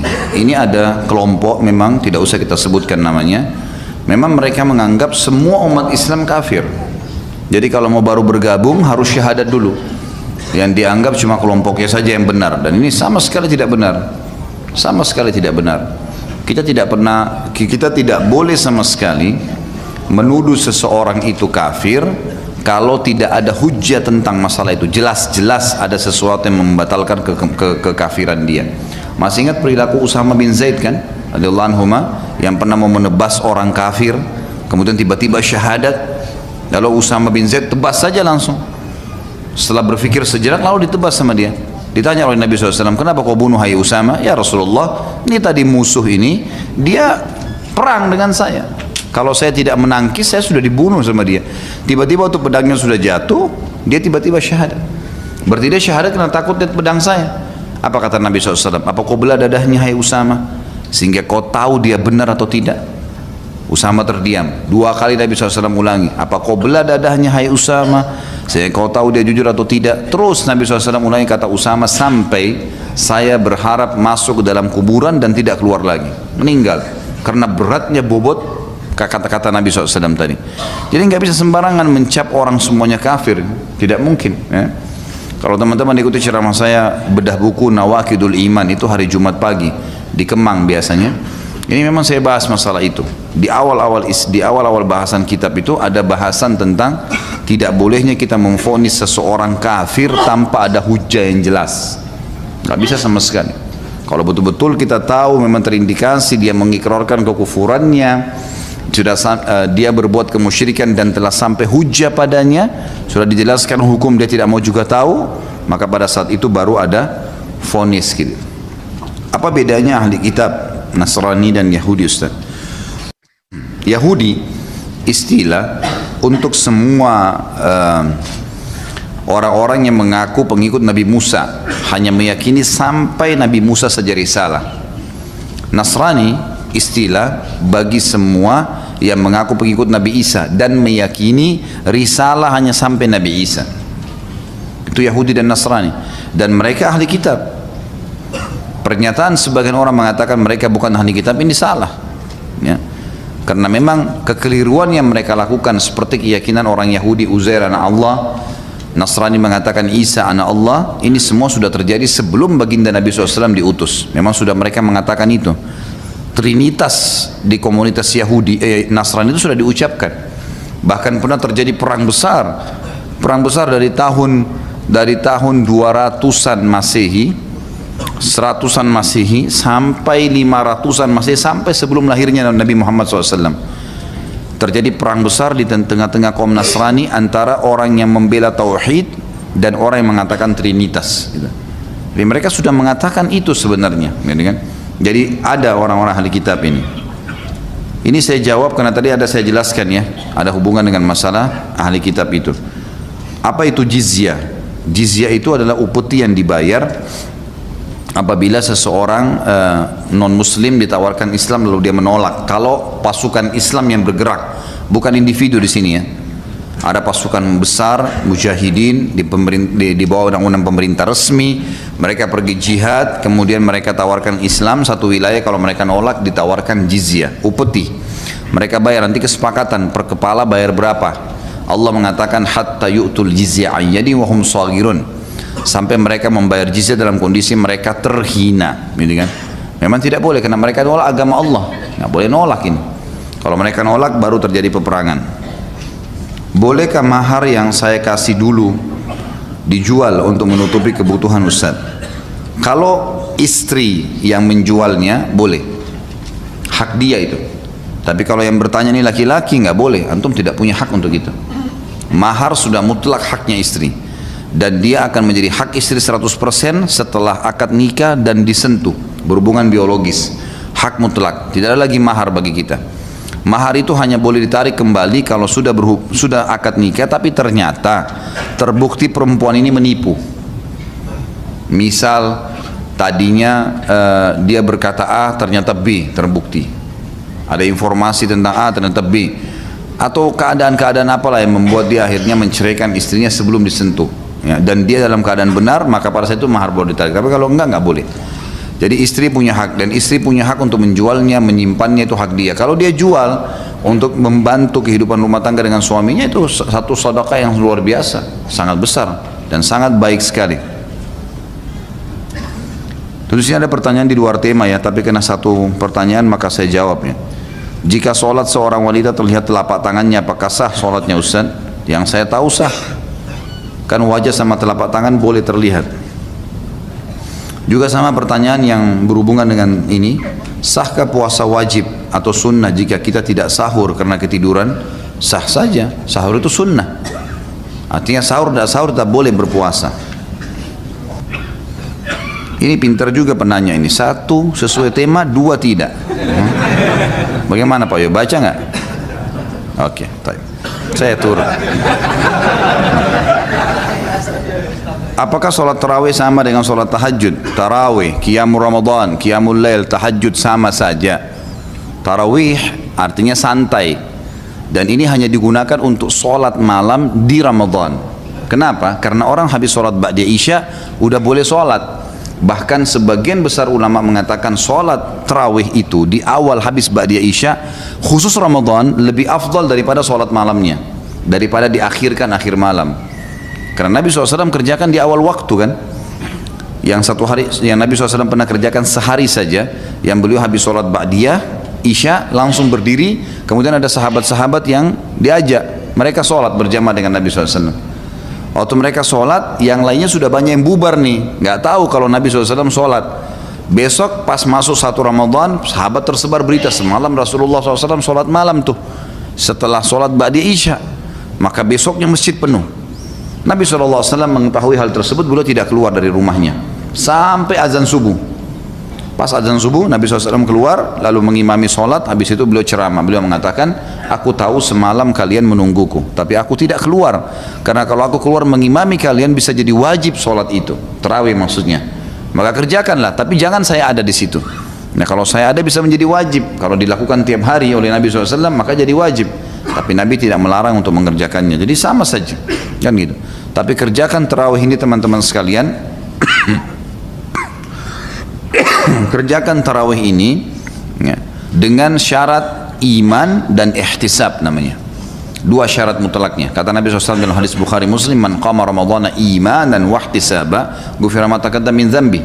Siapa yang mendirikan malam Ramadan tarawih dengan keimanan, yakin ini perintah Allah, bukan karena diajak teman, bukan karena masjid dekat rumah ada penceramah yang bagus, bukan karena apalah, pokoknya semua indikasi dunia ini hilangkan, karena betul-betul iman dan yakin Allah dan Rasulnya perintahkan. Jadi artinya keimanan itu kalau antum cuma sendiri tetap kerjain, dan ihtisab mengharapkan pahalanya, maka diampuni dosa-dosanya yang telah lalu. Dan boleh 11, boleh 23, tidak ada masalah. Ini jangan jor-joran masalah ini. Bahkan tidak sholat pun tidak masalah, karena tarawih sunnah, cuma dia kehilangan fadilah. Kalau hadis tentang 11 rakaat adalah hadis Bukhari di mana Aisyah berkata Rasulullah SAW tidak pernah menambah Ramadan atau luar Ramadan lebih daripada 11 rakaat. Pendapat pertama mengatakan kalau sudah tarawih berarti tidak lagi tahajud, kan gitu. Pendapat kedua mengatakan tidak, sholat tarawih boleh lebih dari 11 rakaat. Beranjak daripada hadis yang sahih juga Bukhari, qiyamul lail mathna. Sholat malam itu 2 rakaat tanpa ada batasnya. Dan Umar bin Khattab memahami benar hadis ini sampai akhirnya beliau mengerjakan sampai 23 rakaat. Dan tadinya sahabat ada yang berserakan di masjid, mereka kerjakan sendiri-sendiri, Umar bin Khattab lakukan secara berjamaah. Dan jangan lupa pada saat itu terjadi ijma', sepakat para sahabat, tidak satupun ada sahabat yang memungkiri perilaku Umar radhiyallahu anhum. Jadi memang di sini ijma', dan ini ijma' yang sangat kuat karena tidak ada satupun sahabat yang memungkirinya. Dan sampai sekarang fatwa ulama di Saudi, di Mekah sama Madinah yang merupakan kiblat kita di sana, tempat Nabi SAW lahir dan tempat Nabi SAW meninggal, 23 tahun dakwah Islam di sana, sholatnya 23 rakaat. Dan tidak menyalahkan orang yang 11, nggak ada masalah, dua-duanya boleh dikerjakan. Cuma saran saya kalau mau kerjakan 11 rakaat, cari masjid yang 11 rakaat, yang 23 sholat 23 rakaat, cari 20 rakaat, karena ini ada fadilah sendiri. Ada hadis Nabi SAW, siapa yang sholat bersama imamnya sampai imamnya selesai, maka dicatatkan baginya ibadah semalam suntuk. Maksudnya selesai ini sampai witir, imamnya sudah witir baru dia berhenti. Masalah imam baca Quran apa segala dikerjain, setelah itu tuh nggak ada masalah. Tapi yang penting sudah nggak sholat lagi. Ya kalau antum masuk di masjid yang 11, maka sholat 11 itu enak. Dapat hadis ini. Walaupun boleh, kalau masjid itu 23 kita sholat 11 boleh saja, itu bebas, 2 rakaat pun boleh. Karena ini sunnah ya. Cuma afdaliyahnya, kita bicara afdaliyah. Dan fatwa ulama juga sering ditanya dalam majelis ilmu di Saudi, bagaimana hukumnya di 10 terakhir Ramadan, sampai itu dijadikan sebagai peraturan di Masjid Haram kan. Boleh nggak saya sholat tarawih 20 rakaat, karena 10 akhir Ramadan itu 20 rakaat selawat tarawih, tapi tidak diikuti dengan witir. Nanti jam 12 malam, jam 1 malam ada sholat tahajud lagi 11 rakaat, berarti kalau digabung jadi berapa? 31 rakaat. Boleh nggak saya kerjain itu? Umumnya fatwa mereka boleh, karena sholat Nabi SAW mathna, artinya 2 rakaat tanpa batas dan mengejar fadilahnya. Dan ini perselisihan pendapat ulama, jangan selalu kaku sehingga akhirnya kita vonis orang salah gara-gara adanya perselisihan ulama atau kita berpegang pada pendapat tertentu. Bagaimana hukum rujuk di saat suami istri sudah bercerai lebih dari 5 tahun, rujuk lagi? Bagaimana caranya? Apakah ijab kabul lagi karena sudah lama bercerai? Tentu saja, lewat dari 3 bulan, 3 kali masa haid, sudah bulan keempat, hari pertama bulan keempat sudah kalau mau rujuk sampai 5 tahun, 10 tahun ke depan harus akad nikah baru. Semua baru seperti awal, saksi, wali, mahar dan seterusnya. Di bulan Ramadan sejauh mana suami istri boleh bermesraan? Mengingat yang dilarang adalah bercampur. Semuanya boleh kecuali jima. Kecuali berhubungan biologis sampai klimaks, menumpahkan sperma atau sampai klimaks, ini yang tidak boleh. Tapi pelukan, ciuman itu semua dibolehkan. Dan Nabi SAW dan Aisyah berkata dalam hadis Bukhari Muslim, Nabi SAW mencumbuin kami di bulan Ramadan, tapi beliau laki-laki yang paling bisa mengontrol dirinya. Mengontrol diri. Cuma saya sarankan ke orang kayak antum janganlah. Saran saya nggak usah. Nah iya, nanti kalau kebablasan kan masalah. Tambah korinnya bisikin, sudahlah tanggung. Nah. Jadi hindarilah. Bagus kerja ya, kasih bukan online. Nanti buka puasa silahkan. Sepuasnya sampai pagi. Ini yang bujang-bujang kesian nih dengar begini-begini. Saya pria beragama Islam. Bagaimana pandangan Islam tentang pernikahan beda agama? Karena saya sedang dekat dengan seorang perempuan non-muslim. Dan dia juga berbeda latar belakang dengan saya. Dia lebih sejahtera. Tentu saja kalau kembali kepada Al-Ma'idah ayat 5, surah nomor 5 ayat 5. Wanita ahli kitab, tadi sudah saya jelaskan. Yahudiyah atau Nasraniyah. Perempuan Yahudi atau perempuan Nasrani boleh dinikahi oleh laki-laki muslim. Tapi saran saya jangan. Karena ayat ini kata ulama turun secara hukum global, gitu kan? Banyaknya sahabat dulu yang pergi berjihad, kemudian mereka tinggal di wilayah-wilayah kafir, perempuannya tidak masuk Islam, gitu kan? Tapi mereka membutuhkan pasangan, maka mereka menikah dengan wanita ahli kitab, itu dibuka pintunya. Kalau kita pertemukan ini, hukum ini pada saat turun ayat menjelaskan sahabat-sahabat yang pergi berjihad ini, maka kita lihat juga ayat-ayat yang lain, seperti misalnya Allah berfirman tentang masalah laki-laki yang mukmin lebih baik, wala abdun mu'minun khairum min musyrikin walau a'jabakum. Ingatlah wahai para wanita, seorang budak laki-laki berkulit hitam tapi mukmin lebih baik daripada laki-laki musyrik, walaupun itu mengagumkan kalian. Kagum dengan kegagahannya, dengan kekayaannya, tetaplah dahulukan ini. Juga sama perempuan, dikatakan untuk laki-laki, wala amatun mu'minatun khairum min musyrikatin walau a'jabatkum. Ingatlah wahai laki-laki, budak wanita yang berkulit hitam beriman lebih baik daripada wanita musyrikah yang cantik, yang kaya dan seterusnya. Apa sebabnya? Allah bilang, ulaika yad'una ilan nar wallahu yad'u ilal jannati wa maghfiratu bi'idznih. Mereka itu akan membawa kalian ke neraka dan ya, Allah mengajak kalian ke surga. Banyak resiko teman-teman sekalian. Menikah dengan orang-orang non-muslim banyak resiko. Walaupun ada bab khusus masalah Yahudi dan Nasrani, dan ini di waktu-waktu dan tempat tertentu. Kalau antum sudah punya anak, anak ini sulit dipertahankan. Kalau terjadi perceraian bagaimana? Berapa banyak kasus terjadi begitu? Ada bahkan salah satu kerabat saya di Sulawesi Utara, saya dengar cerita dari ayah saya, dan saya tidak ketemu sama beliau, menikah dengan non-muslim, betul mu'allaf, tapi dia sendiri tidak punya didikan agama yang bagus, akhirnya sampai punya 7 orang anak. Meninggal si suami, akhirnya si perempuan ditarik oleh keluarganya murtad. Semua anak-anak itu 7 murtad. Bagaimana konsekuensi tanggung jawabnya nih, gitu kan? Walaupun memang dia sudah, kalau dia sudah berusaha ya syukur, kalau enggak kan berat. Tapi wanita muslimah dan laki-laki muslim, kalaupun terjadi perceraian, tentu kalau kita bicara perempuan ya, karena laki-laki tidak mungkin, wanita muslimah tidak mungkin nikah sama laki-laki kafir. Kita bicara wanita muslimah jauh lebih baik, dan minimal kalau terjadi perceraian tidak akan murtad. Itu minimal sekali. Maka ini perlu digarisbawahi, Allahu alam. Jadi jangan bawa PR ke rumah tangga. Apabila ada seorang istri sudah beranak satu umur 3 bulan, kemudian menginginkan cerai dengan suaminya karena suaminya telah berbohong tentang pendidikannya, memalsukan ijazah. Yang kedua pengecut, tidak mampu untuk mengurus anak dan istri. Bagaimana caranya pengecut dengan bukan dengan tidak mampu mengurus anak ini? Pengecut itu tidak bisa bela, ya itu mungkin baru pengecut ya. Sudah satu rumah selama 3 bulan karena istrinya tidak mau. Bagaimana hukum sang istri tersebut padahal suaminya sudah mau balik lagi ke rumah? Sang istri tidak mau satu rumah lagi karena sudah dengan keputusan bulat untuk bercerai. Mohon penjelasannya Ustaz. Kalau terjadi rekayasa betul seperti ini, apa adanya ya, betul-betul dia lihatkan ijazah, ini ijazah saya, maka perempuan itu, ini iming-iming awal sebelum menikah, saya S1, saya S2, saya apalah istilahnya begitu. Ternyata gara-gara ini si perempuan jadi suka, pemicu pernikahan. Ternyata dia bohong, dia memalsukan, itu tidak benar. Ini sudah cukup memang untuk menjadi penyebab cerai, ditipu dia, gitu kan. Tentu si wanita kalau dia mau maafkan, kalau suami minta maaf, dia mau coba perbaiki, memang itu tidak benar dan saya tidak akan gunakan ijazah saya dan seterusnya, maka itu jauh lebih baik, mempertahankan rumah tangga lebih baik. Tapi ini sudah boleh dia mengajukan itu. Itu poin pertama, sudah bisa jadi pemicu. Tapi kalau yang kedua masalah pengecut, tidak mampu untuk mengurus anak dan istri, ini bukan pengecut namanya. Apa dulu di sini? Ini masih umum sekali, global sekali. Apa yang dimaksud dengan tidak bisa urus anak?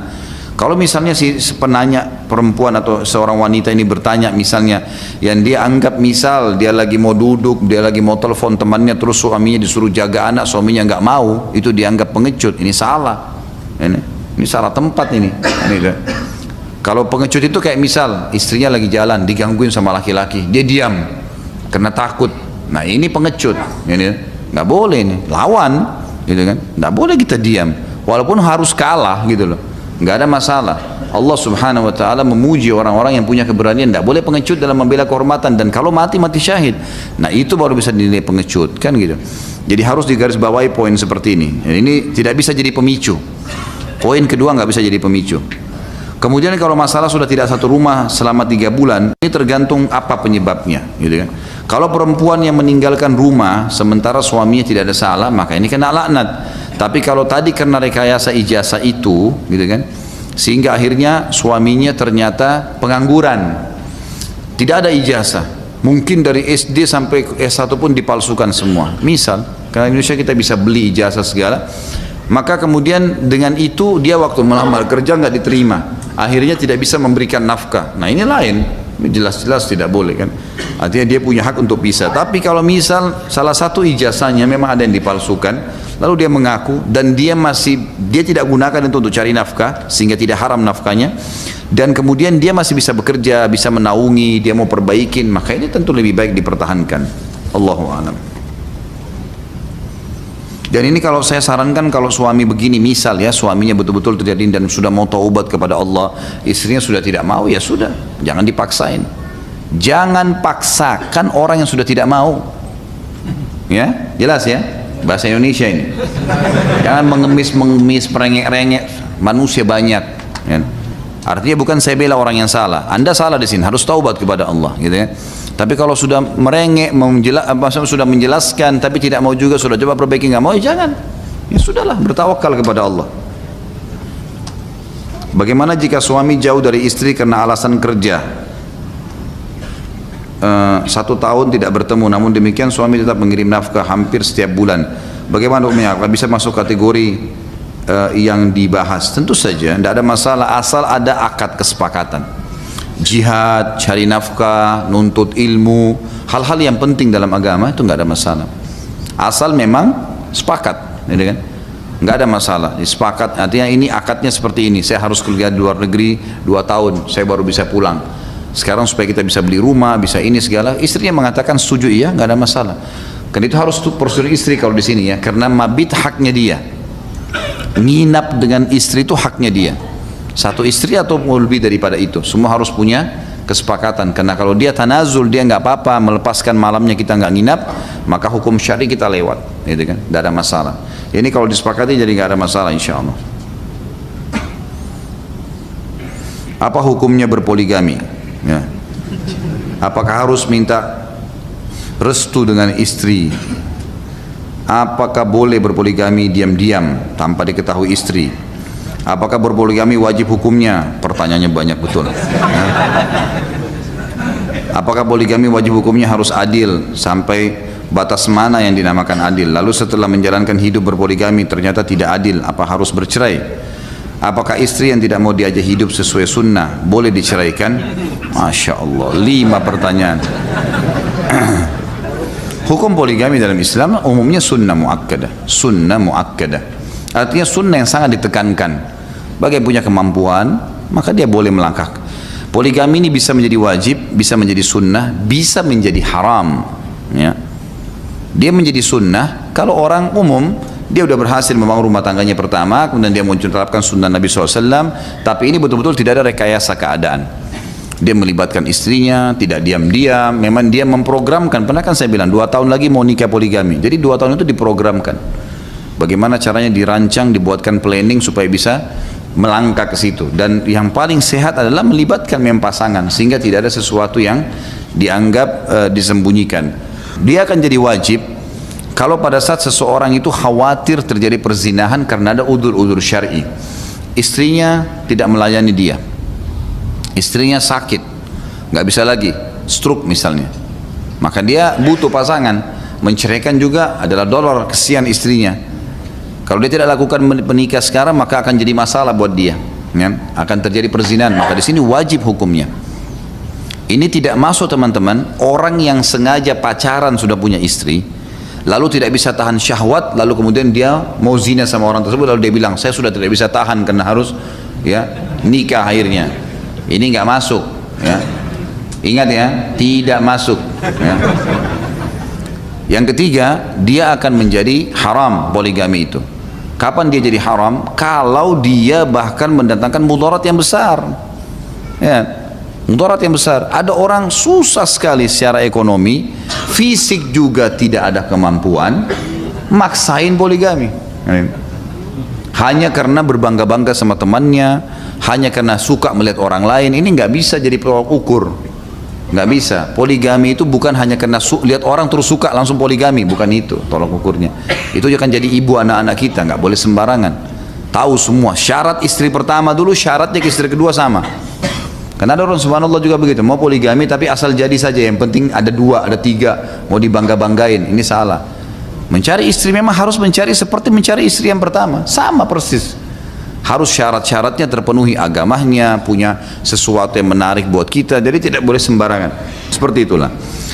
Jadi ini semua saya sudah jawab. Kalau wajib adil, tentu wajib adil, tidak boleh tidak. Kata Nabi SAW, siapa yang dikaruniai oleh Allah 2 orang istri dan dia tidak adil, adil dari sisi nafkah dan mabit, menginap, maka dia akan datang pada hari kiamat sementara setengah tubuhnya hangus, ya, atau diberikan pakaian dari ter yang panas. Jadi memang tidak boleh sembarangan. Dia harus betul-betul bisa melakukan adil itu. Apakah istri yang tidak mau diajak hidup sesuai dengan sunnah boleh diceraikan? Kalau dia ngotot dengan perbuatan-perbuatan syirik, perbuatan-perbuatan dosa besar, saya sudah bilang tadi masuk dalam udzur. Ngotot dengan bid'ah-bid'ahnya, dinasihatin tidak mau, maka ini boleh diceraikan. Tapi kalau hanya misal antum baru belajar pengajian itu sudah semangat nih mau terapin sunnah, tadinya memang antum sama istri tidak seperti itu. Nah sekarang istri baru mau diajak, ya sabarlah, karena sama-sama kita dulunya sama, nggak ngerti gitu kan. Orang subhanallah kalau kena pengajian sunnah ini seperti orang yang baru naik baru belajar pakai mobil, baru bisa, gasnya itu lupa, gitu kan. Nah, itu. Jadi dia nggak lupa, dia nggak lihat kilometernya sudah 60 atau 80 km, nggak lihat. Terus semangat mau belajar dan akhirnya karena semangatnya nggak tahu kalau di sebelah ada rem dan ada kopling, maka yang dia lakukan adalah menghardik orang lain, menyalahkan orang lain, memvonis orang lain. Ini bahaya nih. Makanya ingat, di sebelah gas ada rem, nggak bisa sembarangan, gitu kan? Nggak mungkin kita menggas terus. Seperti itulah. Mudah-mudahan bisa difahami. Tidak paham juga apa boleh buat. Ya. Perceraian sebuah solusi. Jika sebuah solusi cerai pada akhirnya salah, apa ini? Akhirnya salah. Bagaimana? Contoh misalnya menikah suami istri orang Cina, pas melahirkan ternyata bule. Padahal pas tes DNA memang anak dari mereka. Barakallahu fiik. Loh, tentu saja tidak boleh buru-buru, ya. Saya pernah ada sahabat kan begitu ya. Dia putih, istrinya putih, keluar anaknya hitam kelam gitu kan. Langsung dia vonis istrinya, kamu selingkuh.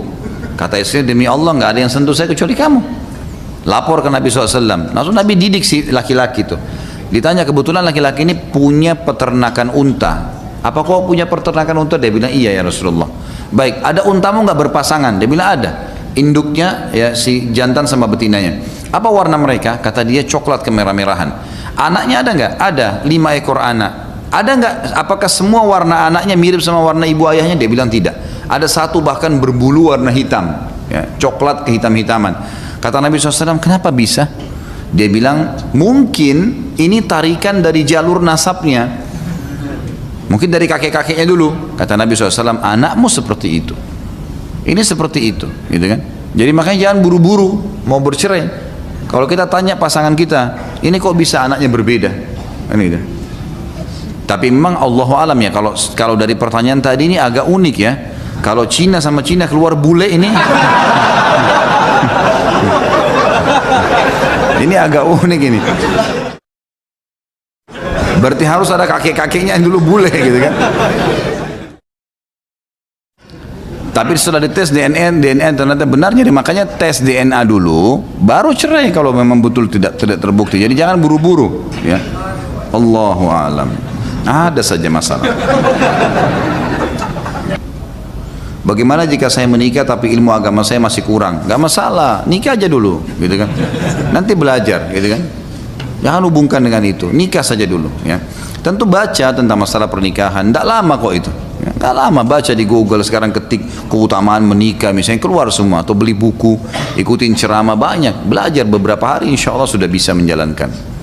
Yang penting kata Nabi SAW, ba'ah itu punya kemampuan ya. Kemampuannya itu teman-teman sekalian yang dimaksud kata Nabi SAW, ya ma'syaras syabab, man istata'a minkumul ba'a falyatazawwaj. Hai sekalian anak muda ini dari mulai balik sampai kalau laki-laki 60 tahun. Masih dipanggil anak muda, gembira Pak Yoyo di sini. Baiklah, kalau perempuan itu masih dipanggil oleh Nabi SAW sampai mencapai umur 50 tahun. Kenapa? Karena praktek lapangannya Nabi SAW nikah dengan Ummu Salamah.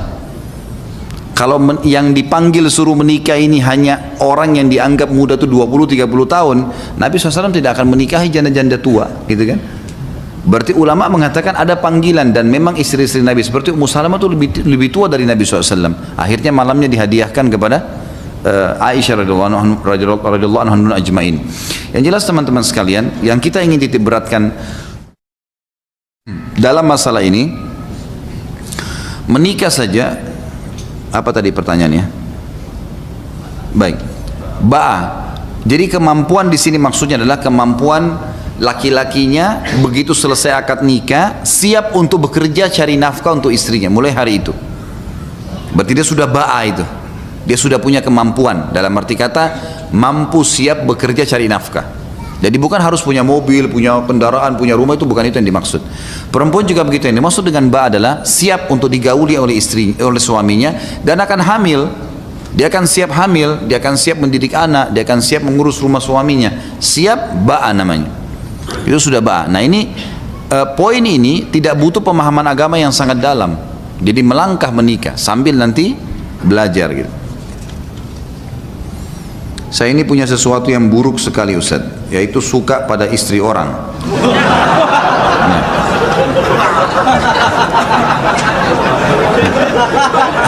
Antum yang kasih anak nih. Baik.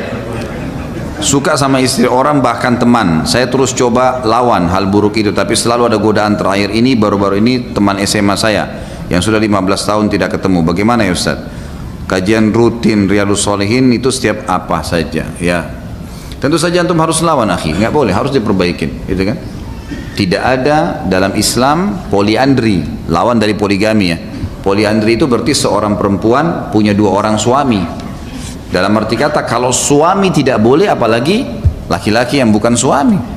Suami kan halal berhubungan ya, tapi dilarang, haram poliandri. Perempuan punya 2 orang laki-laki, karena ada hadis Nabi SAW yang berbunyi tidak boleh, diharamkan salah seorang di antara kalian itu menimpahkan sperma ya, di atas sperma saudaranya karena ada suaminya. Nggak boleh sama sekali.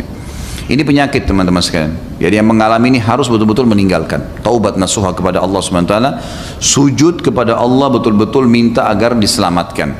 Dan saran saya, kalau belum menikah maka segera menikah, karena memang syaitan mengetahui kelemahan antum di situ, gitu kan? Maka ini harus dihindari, ya, harus dihindari, segera dilawan, tidak boleh dibiarkan sama sekali. Jadi kalau pertanyaan bagaimana, maka cara saya tadi adalah taubat nasuha kepada Allah SWT, lalu segera menikah kalau belum menikah. Kalau sudah menikah, maka lampiaskan semua cinta, kata-kata sayang, apalah, tatapan mata, cumbuan, semua pada pasangan halal kita. Karena biar bagaimana teman-teman sekalian, kalau terlampiaskan, sudah tumpahkan sperma kalau laki-laki di rahim perempuan istri kita, maka redam itu. Beda dengan kalau tidak berhubungan sama sekali. Makanya ulama membahas peka sekali dalam bab zina. Zina itu akan dibuka oleh syaitan pada saat memang seseorang itu diupayakan bertengkar dengan pasangannya sehingga tidak berhubungan biologis. Di situ terbuka pintu zina. Karena dengan dia emosi, dia nggak mau bergaul kan, dan tidak mau berhubungan intim sama pasangannya, ini membuka pintu zina. Kalau laki-laki tidak beriman sama Allah malah ke diskotik, kemudian datanglah perempuan tidak benar, kemudian dia keluhkan masalah istrinya, padahal ini perempuan siapa? Gak jelas statusnya. Perempuan ini tahu, dia butuh duit saja. Dia akan masuk ke poin itu, oh istri saya gak mau layani biologis, oh kalau sama saya bisa, dan seterusnya, maka ini kan jadi masalah. Ternyata setelah menikah dengan pelacur itu pun tidak ada kebahagiaan. Banyak terjadi begitu. Yang jadi masalah ternyata dia mau kembali sama istri, istrinya sudah tidak mau. Ini jadi masalah baru. Syaitan memang suka mengacaukan kehidupan manusia seperti itu. Maka jangan dibuka pintu ini. Lampiaskan dengan pasangan yang halal itu maksimal, semaksimal mungkin itu akan teredam. Redam. Karena biar bagaimana kita kalau sudah kenyang, makan secara rasional, ada makanan apapun depan mata kita, itu sulit sekali kita untuk makan lagi, apalagi kalau sudah kenyang. Maksimal itu cuma mencicipi saja, maksimal. Mungkin orang melihat, sebatas itu. Kalau punya keimanan tentu insya Allah akan aman. Allahu alam. Jadi saran saya taubat akhi. Ini mau menjelang Ramadan, taubat nasuha, dan ini adalah penyakit yang harus kita tinggalkan. Saya seorang ibu single parent dan dengan 2 putri. Bagaimana caranya jika ada yang datang melamar anak saya? Saat ini ayah dan anak-anak masih ada dan komunikasi kurang baik dengan saya sendiri, kurang paham kenapa dia tidak peduli dengan anak-anak dan jarak dengan ayah lumayan jauh. Tentu saja kalau ada yang meminta didahulukan bertemu dengan kaum laki-laki. Kalau ayahnya bisa disampaikan bagus. Misalnya laki-laki mau minta, ini ayahnya ada namanya fulan di alamat ini nomor teleponnya, silakan kontak langsung. Karena itu keputusan mutlak di tangan ayah ya. Tidak boleh sama sekali ibu di sini campur tangan. Setiap wanita, saya ingatkan istri saya, jangan pernah campuri pernikahan anak-anak. Karena itu mutlak di tangan saya, itu kewalihan, nggak bisa. Semua pernikahan anak jadi kacau. Ini kalau sudah perempuan ikut campur di situ, jadi kacau semua. Ribut masalah ini, ribut masalah itu, sampai kadang-kadang ribut sama suaminya gara-gara anak laki-laki yang baru mau masuk dalam rumah tangga mereka. Gimana caranya? Nggak boleh, ini durhaka sama suami, bahaya sekali hukum syar'inya, gitu kan? Bisa kena laknatnya Allah, kena laknatnya malaikat, kena seluruh laknatnya makhluknya Allah. Ini berbahaya. Maka jangan masuk ke wilayah yang bukan wilayah kita ini. Harus hati-hati teman-teman sekalian. Ya. Jadi di sini berikan nomor telepon ayahnya, jelaskan alamatnya, dia telepon, suruh hubungin, gitu kan. Kalau ayah ini benar-benar zalim, dalam arti kata memang dia mumpung jengkel sama mantan istrinya, maka lampiasan kepada anak-anak. Ada orang begitu memang, subhanallah, dirusak sama syaitan, dia cerai, emosi dia dibawa kepada anak-anak juga. Jadi anak-anak sampai tidak boleh ketemu lah, tidak boleh inilah, ini semua nggak boleh. Dia dosa di situ, walaupun dia benar mungkin pada saat cerai. Jadi masing-masing punya balasan di sisi Allah subhanahu wa ta'ala. Kalau betul-betul zalim, cari keluarganya ibu yang laki-laki. Misal pamannya anak ini ya, saudaranya ibu laki-laki, suruh temuin. Jangan ibu yang temuin. Karena bertemu secara umum, apalagi kalau khalwat berdua kan tidak dibolehkan dalam agama. Maka ini lebih baiknya dihindari. Allahu a'lam, itu saran saya. Subhanakallahumma bihamdika, asyhadu an la ilaha illallah, astaghfirullah wa atubu ilaih. Wassalamualaikum warahmatullahi wabarakatuh.